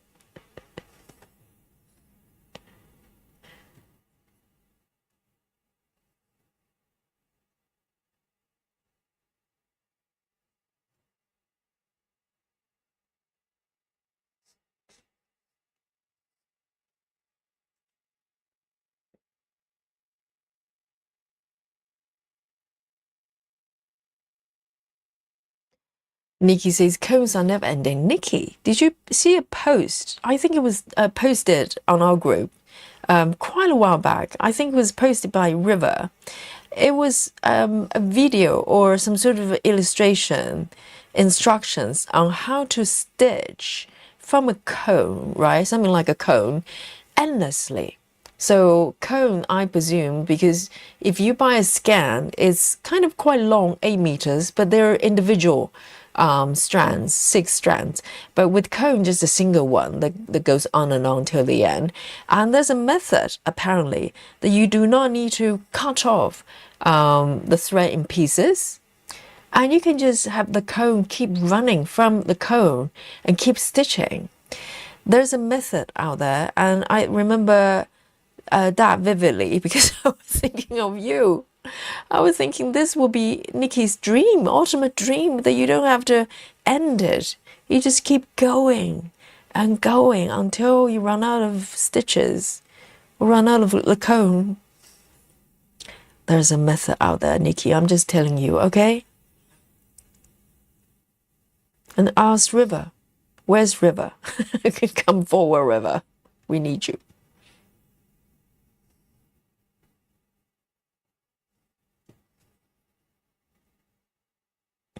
Okay, so this one ends here.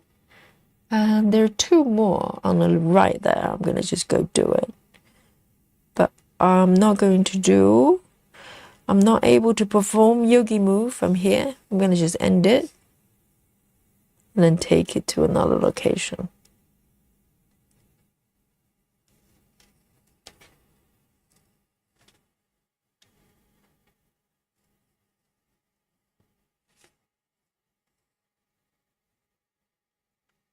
Janine says, I'll probably do eyes and then quit.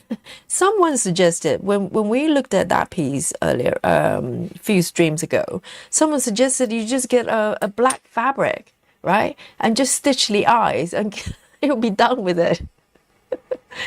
That makes sense. I can probably do that. A black fabric and just stitch the eyes. Done. I can do it in a month with my stitching speed.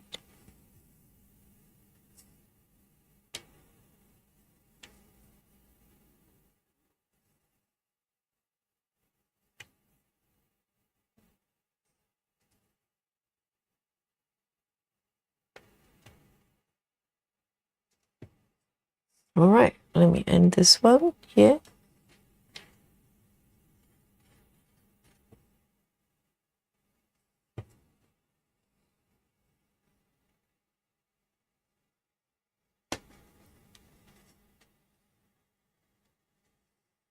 Collin says, I have a project that's 80,000 stitches, 310, and I thought that was a lot. Oh, 80, and I can't remember the number before. It was like over 300,000. Well, literally an entire piece is just, other than the eyes, is all black. And maybe they're different shades of black, but let's face it. You know, probably a lot of 310. 112, 112.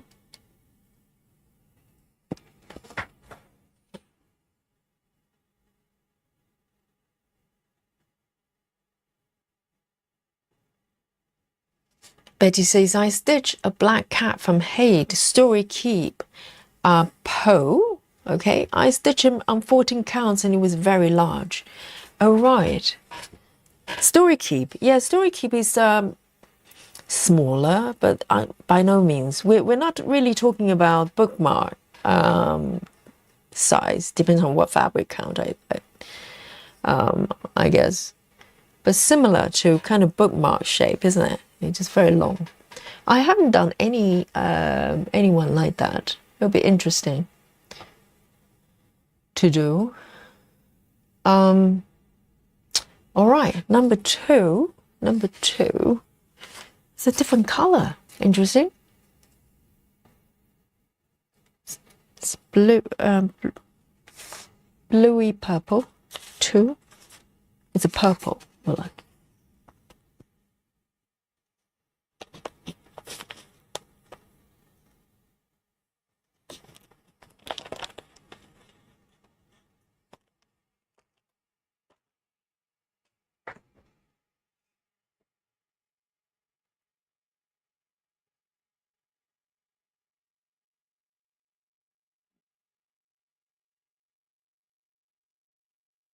Ah, Betty's talking about different batches of the same color can look very different.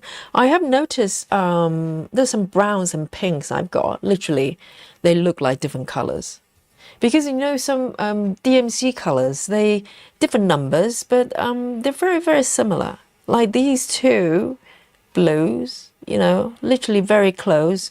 And also here, for instance, there's 310 and also some really dark blues, and literally it's very hard to tell them apart.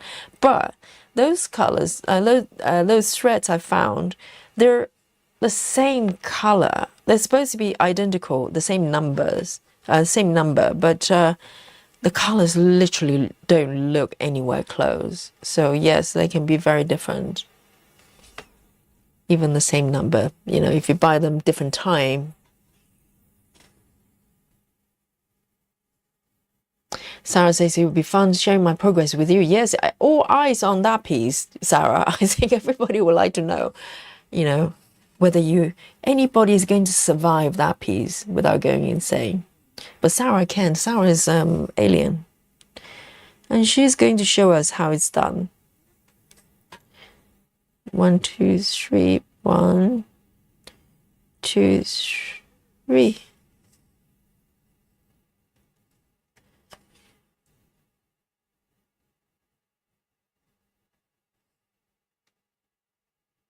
I think that chart or that type of chart probably created for someone like Sarah, really just want a challenge, really, because you know, it doesn't take very long to know that it's going to be challenging. Not just so much difficult to stitch, but it's just difficult for the mind, because cross stitch is just cross stitch. It's more of, you know, whether your mind can stay there and not sort of go numb. And I bet they probably have a you know, pieces out there that's just white and just pale, sort of feathery colors, supersize. And there'll probably be some stitches. They just want that as a challenge.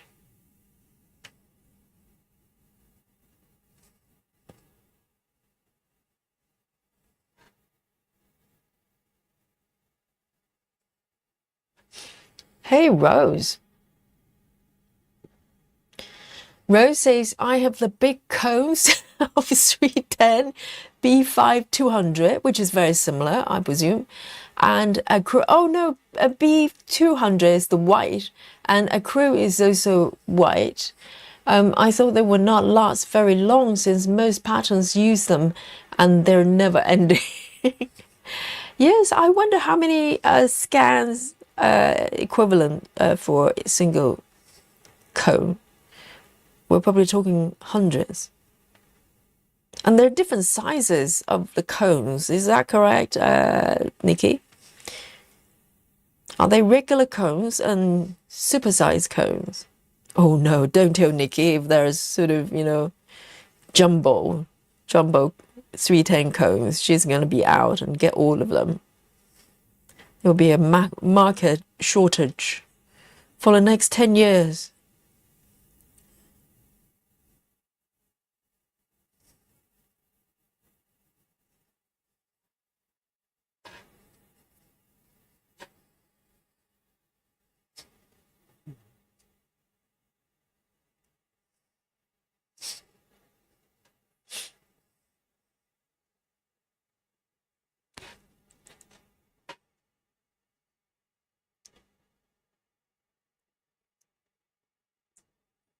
So, Nikki, are you referring to the color differences?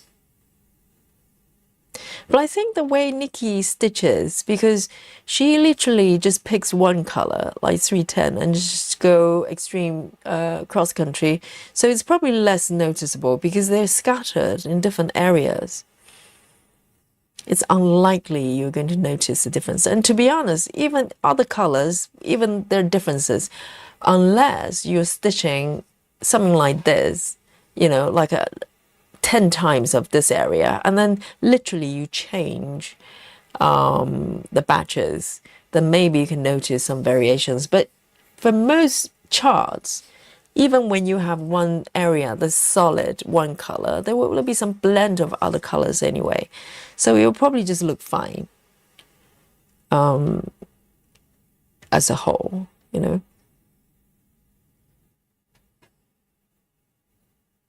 And I don't like to get everything for the project. I just don't do that. I top it up a little bit at a time.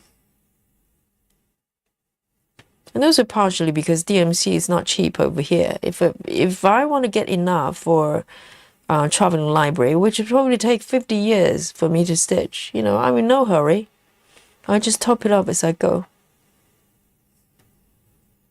I'm not worried.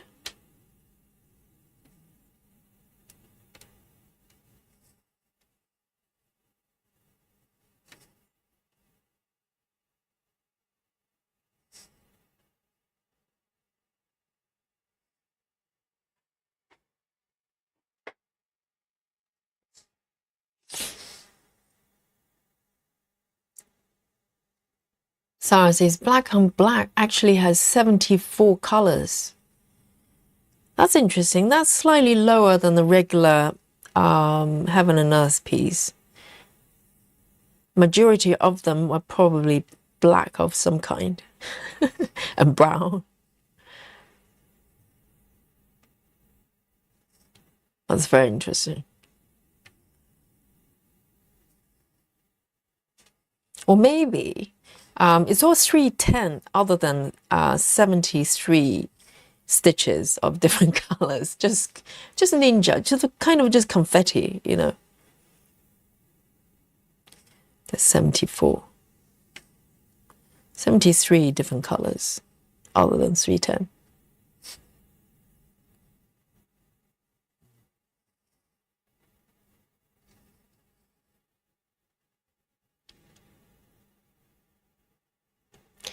Rose says the big cones I have are the 500 grams, which are, oh dear, which are 2,279 yards. So how many yards per scan? I know it's 8 meters, but I can't work out in yards. So the cone is so big, they actually weight them by grams. It's like buying vegetables. Potatoes. Yes, 500 grams of 310, please. Can I get 1 kilogram, please? You know, I'm gonna start buying threads by weight.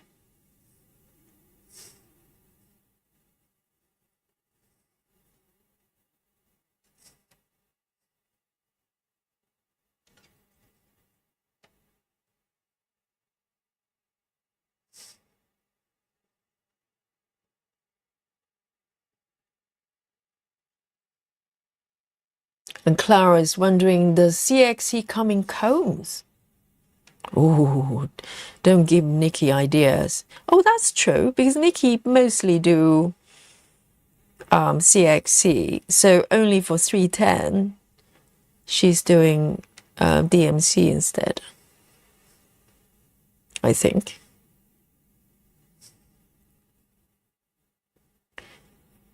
But don't give Nikki ideas. She's going to go out and get all the 310 CXC cones. There'll be a worldwide shortage.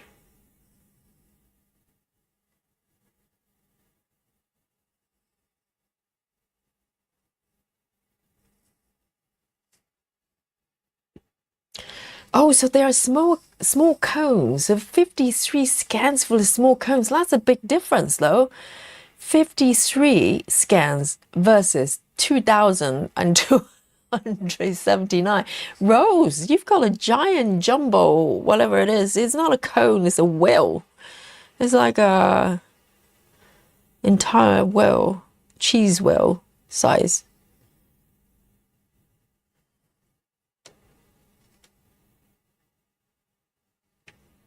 Wow, that's big.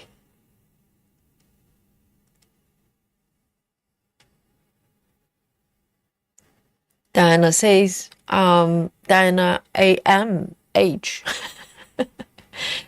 says the way DMC prices keep rising, it might be cheaper to kit up a project entirely rather than wait and pay more, the same amount of the thread later. Oh, that is thinking ahead from Diana's part. I never thought about that, but it's quite pricey for us anyway. I don't know where you are, Diana, but in the UK, it's about 3-4 times more than in the States. Well, depends on where you buy it. I think in the States it's about, from last time I checked, it was is it 40 cents or 50 tops? That's the equivalent of what? Of 50p over here? I don't know the conversion rate right now. But yes, over here is about not just the UK, I think that the Europe in general. DMC is just quite pricey. If you do small projects, probably doesn't make that much difference. But if you do trying to kit up projects like that, you know, like what we're doing here, if you want to have, you know, kit up the entire piece for an entire piece, and depending on how many pieces you have, I have more than 20, so we're talking about a lot of floss sitting there in a drawer for eternity.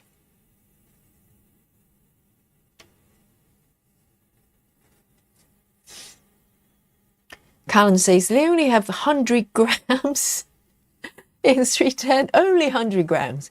They have 500 grams in the B5 200. That's white, isn't it? Also did not buy.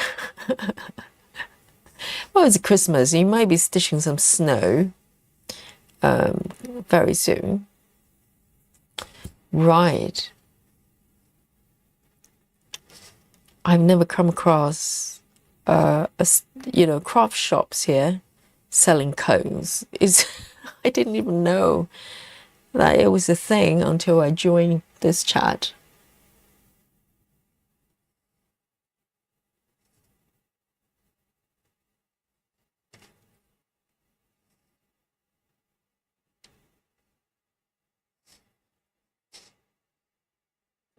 So 500 grams are 260 scans. That's still a lot. That's still a lot. Okay. Oh, okay. So you're talking about yards before. Okay. So I was getting it wrong. So 2,000 whatever, that's yards.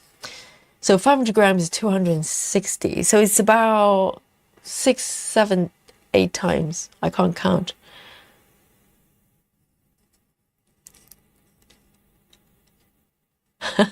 Nikki says, Clara, someone said CXC black cone before. I think Nikki's ears just perk up when someone says cone and 310. She goes, what? Did someone say 310? Did someone mention the word cone?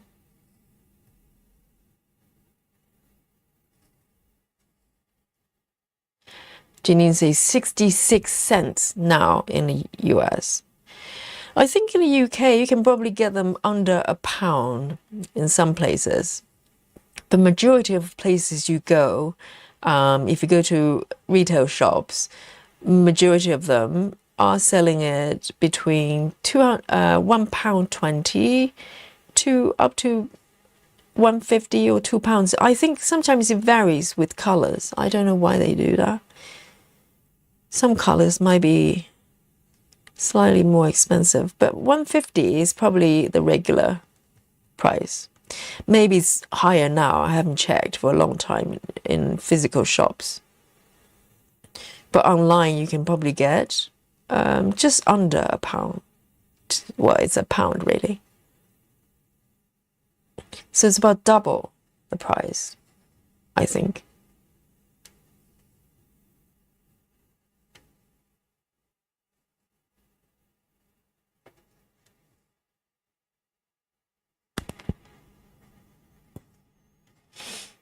Collin says, big stores, Michael's. Oh, that's where Brittany's working in Canada. Oh, in Canada, 79 a scan. Oh, what? $1.60. That sounds like a lot for America.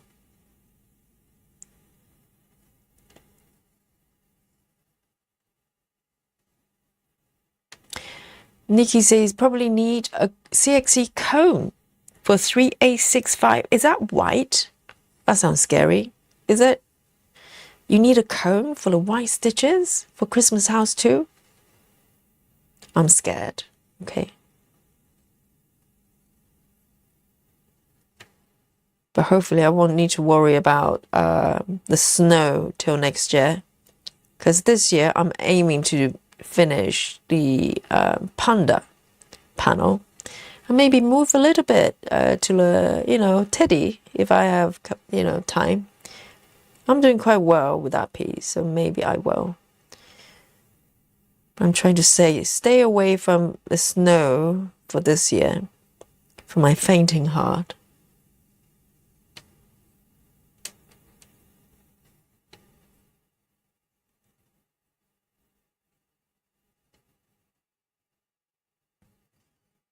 So I'm going to end this color over here.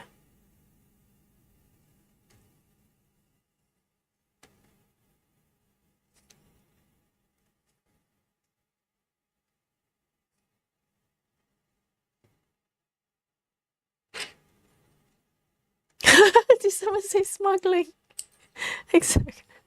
Oh dear, the S word. Yes. Don't get Nikki excited. Diana says, I'm in the US and 123 stitches a stitch has them for 79 cents each now. 79. Wow. It's going up, isn't it? But if it's going up in the US, it's going up over here as well, for sure, for sure. Collin says the price is so up in proportion to the drops of quality of the grade of cotton. I paid 85 cents USA yesterday for a DMC scan.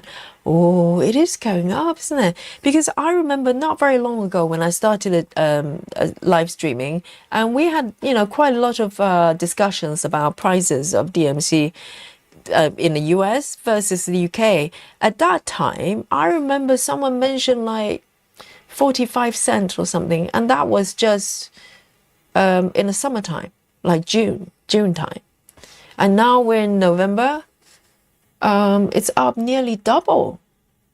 Ooh, that is scary. But if it's going up in the US, it's going up here as well, for sure.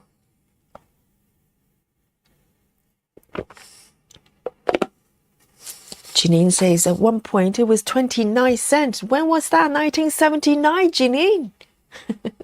Just like the porn cocktail. Wow. So it's 85 cents. Nikki says, I remember I can buy 5 for $1. Oh no. I don't think that ever happened over here. I don't think it was ever cheap. Yes, my PowerPoint graph is going really well. Let me fill in this area then. Oh, a little bit of a 310 now. Talking about 310 is coming. I believe number 16 is 310. There you go. Why not? We're talking about 310 stitching.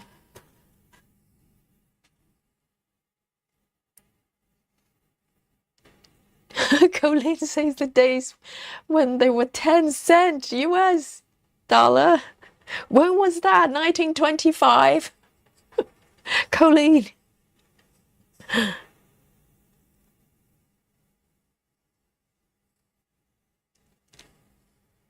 Busy Mom says, when I worked for Joann's last year, I could get DMC on Black Fridays for 35 cents. Just so said Joann's closed.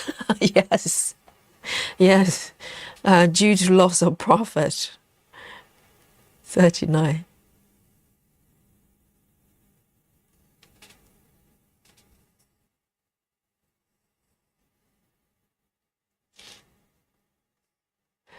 Becky says, I just bought 2 scans at Hobby Lobby yesterday in Kansas for 69 cents. So that's nearly 70 cents. All the golden days of DMC in America is coming to an end from the sound of it. Before you know it, it's going to be, $1 per scan. Scandalous. Come to Europe, please. You have a shock of your life.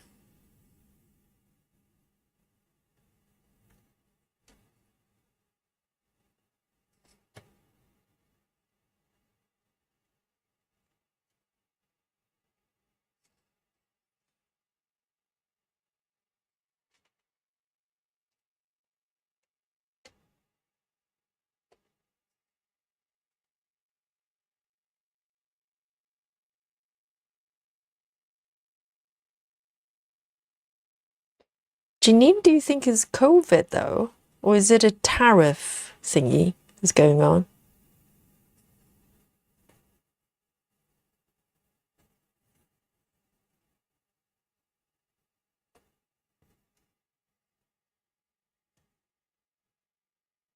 Collin says in June he was paying clearance at Joann's, which was going out of business. I think, well, there may be a trend for physical shops to disappear off. That is kind of a trend, isn't it? All the physical entities of not just shops, but like banks, post office, that kind of stuff. Other than supermarket, because people still want to buy food, particularly fresh, food from physical shops. But otherwise, everything's start to become online business. So it depends on whether they just disappear altogether or they just, turn into an online business.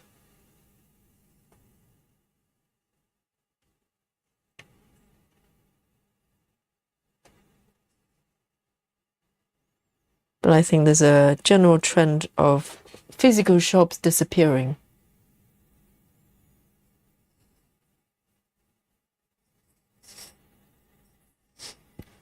Hey, Carrie, welcome. Carrie says, hello, stitchers. Oh, Yogi, you're jumping around. Yes, I am. Today, I'm stitching PowerPoint graphs, okay? So this is the chart of the number of classes I teach each month.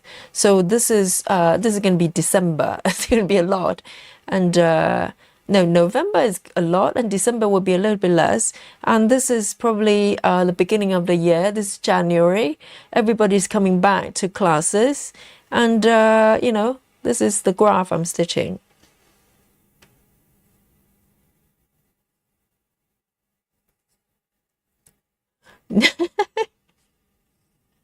Yes, PowerPoint graph is for the DMC prices. Oh, yes. Oh, very good, Nikki. So I think back in June, we probably started here.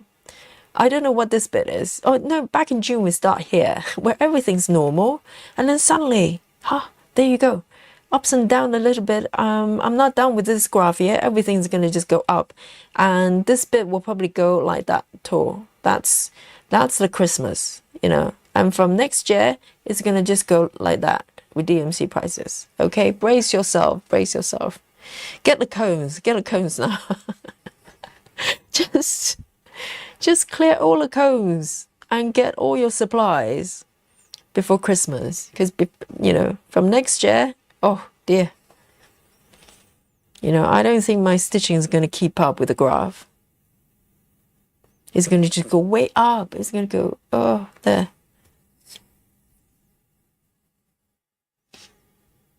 It's probably the tariffs.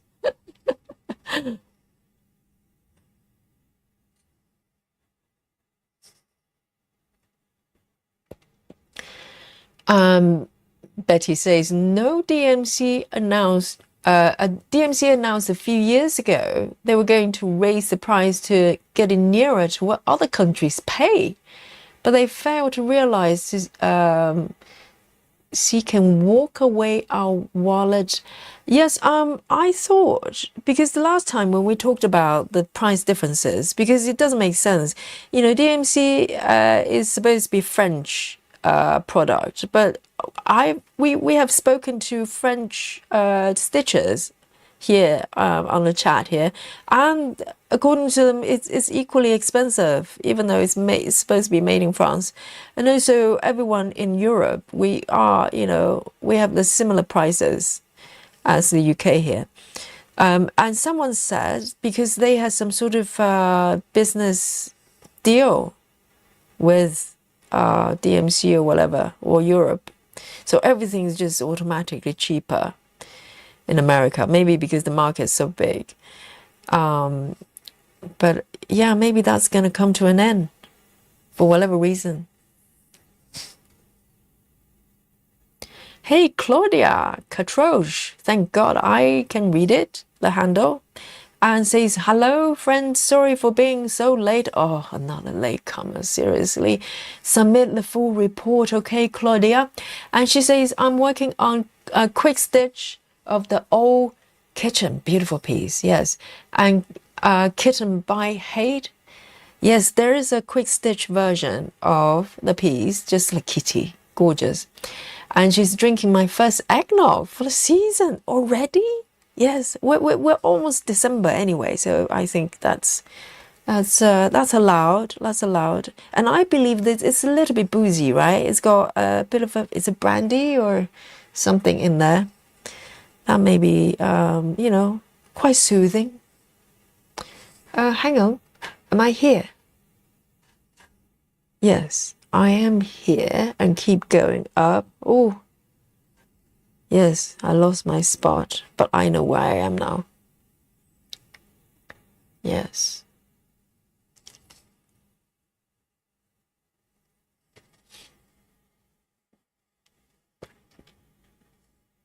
Clara says, my guess is 3 to 4.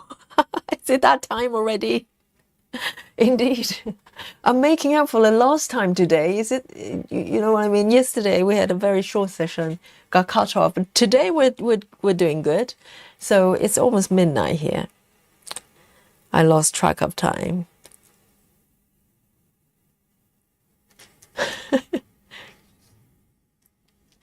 Collin says, Yogi, you have flying needles today. Yes, I have to try it.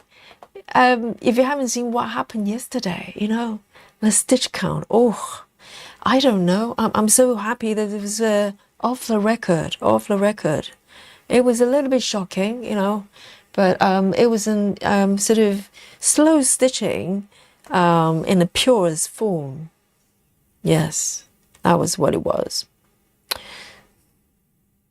And so in that case, I'm going to have a look at this. I'm going to mark these ones. And I'm going to pick one more color, okay? I'm going to pick one more color, and that will be my finishing color. And I like the finishing to be strong.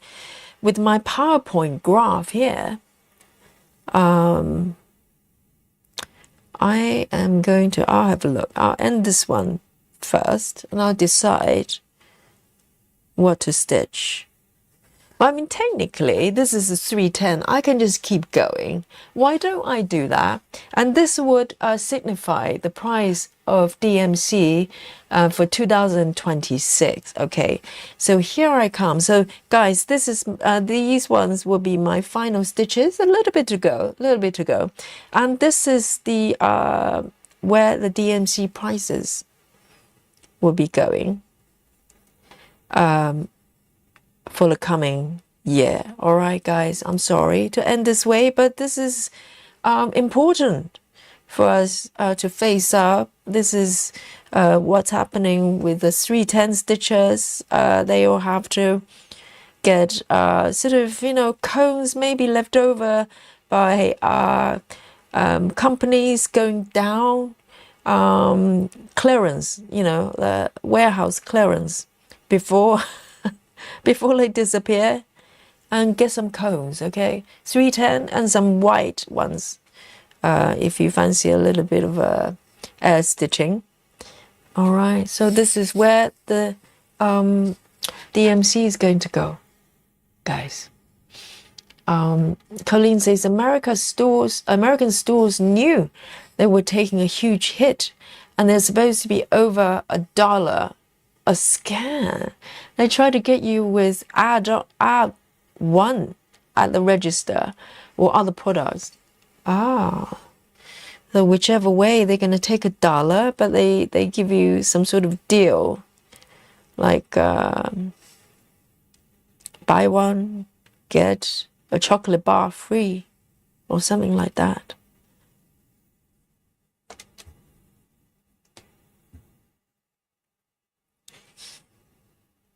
Like over here, sometimes you go to like somewhere like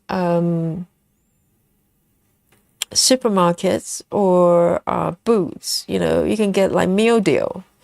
So they want you to pay, I don't know, £3.50 for a sandwich, but they give you like an apple or some sort of a drink, some Diet Coke. So it's like a deal, but you just end up buying more.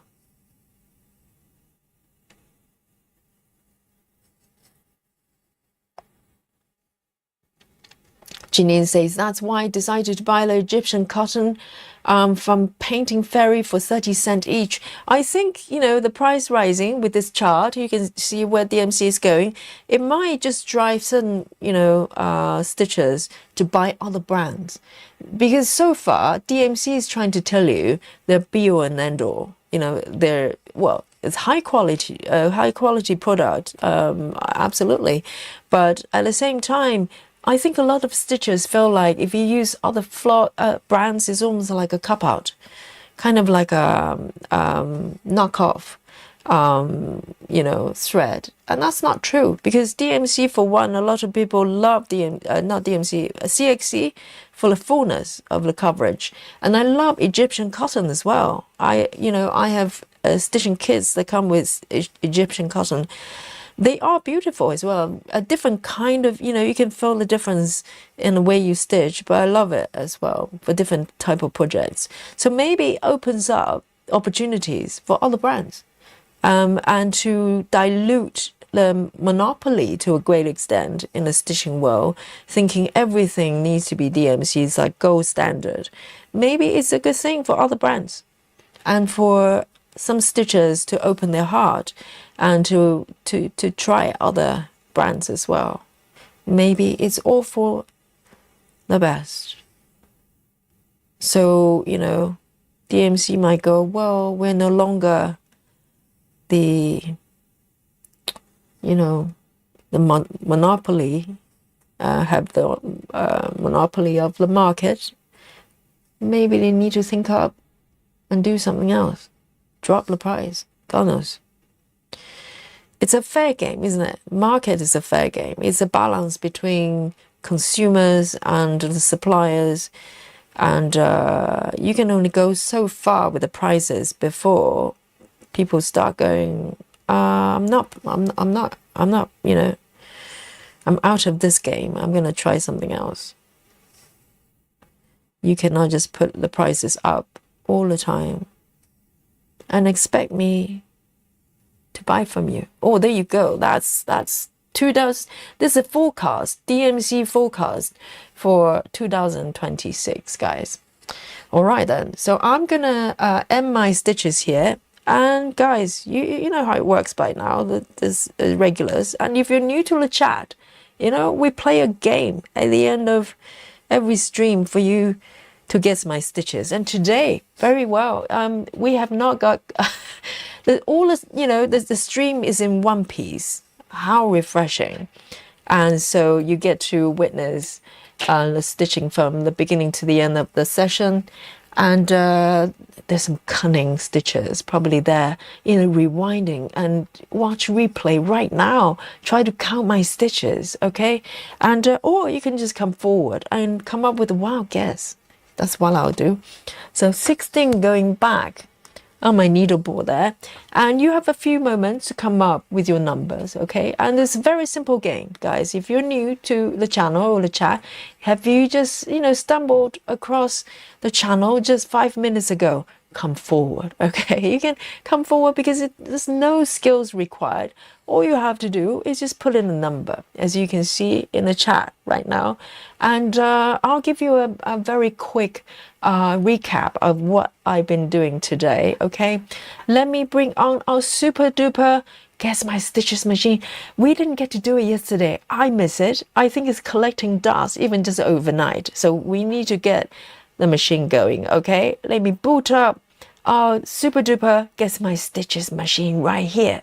Boom. Yes, it's capturing all your numbers, okay? It's all on record on the screen, and no one cheats, and I do not cheat, okay? I cheat many things on many things, but not with the stitch count. All right, so this is where I am today. Let me zoom out maybe a little bit more here. So if you've been following this piece, you would have recognized this bit, this little bit from the kitty, and this is supposed to be the cottage, quote unquote, lovely cottage, the green cottage or whatever it is, crabs, and green crab. I need to say it clearly, otherwise it sounds like something else, and the channel gets banned. Okay, so and last session I traveling through Stitch Little Gecko here, and my plan from last stream was to take the thread stitches over to the left, so I get to this area, the PowerPoint slide, of the graph here, and that's what I've done today. I'm very happy with the progress, and so I'll start come back maybe at some point when I feel like air stitching. I'll do this bit, so the colors are a little bit scary for me right now, but there are a lot of bright colors going to the left there, so I'm really looking forward to it, and slowly going up as well. So exciting. So this is what I've done today, and let's have a look at what you're doing now. So let's look at the numbers from the top. Okay, yes, guys, I bet you're craving for a little bit of Guess My Stitches, right? We didn't get to play it yesterday. From the top, Susan, my little assistant here, 3A7, and Rose, 265, and Maddie, 410. Yes, Maddie, you're my favorite this far. Okay, let's see if it's someone higher. And Sarah as well, Captain Alien, 342, and Kerry, 333, and Betty Hankins, 416. Oh yes, I think you're my new favorite. Don't tell Maddie. Okay, you're my favorite. And Chloe C, 323, Busy Mom, 305, and Grace Hoston, 425, Janine, 338, and Diana Smith, and 333, and Claudia, 310, another 310. Or is it 410? Yes. And Collin, 289, Candace, 304, Diana's MH, 350, sorry. And Rachel, 392, and Suzanne, 350, Becky Snook, 282, and Clara, 423. You're my favorite. You're my favorite. Don't tell the others. That is a secret. Okay, Clara, you're my favorite. And Diana, yes, 349. Okay, we'll look back and check which one's the final submission. And Nikki, 427. Nikki, you're my favorite. Okay, Nikki, you're my favorite. It's official. And Rochelle, 357, and Jackie, 354, and Clara, Bella, Rebello, good to see you, 324, guys. All right, are you ready?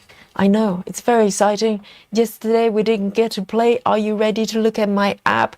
That does not lie. Okay, this is where I am. Lock the chart so I don't mark stitches by accident. It has happened before. And count down to 3, 2. Who is going to be our winner tonight? And 1. Here we go. Oh, hey guys. Hey guys. You know, if you were here yesterday, erase that number, whatever that number is, okay? That doesn't count. And I blame the internet. Today, the number of stitches I have completed is 446. I can't believe it. 446. I think the last time I stitched this many stitches in one session was in one of the marathons. 446. And the app does not lie, okay? App does not lie. This is true. It's in front of your eyes. 446. Who has got the highest count? I think you could be the winner here. Is it Nikki? Anyone has got higher than 27? Let me have a look. Let me just remove the app here. Anyone who's higher than 427? I don't think there is. I think Nikki might be our winner. Yes, Nikki was the champion, finishing the South piece the other day, and today she didn't win on the same day. Okay, there was the one string before. Today she's back with vengeance. Today our winner is our Nikki. Yes. And Nikki, you're a regular. You know how it works. People already love you anyway, so it's like, you know, whatever. And but you get to enjoy the buffet with me, okay?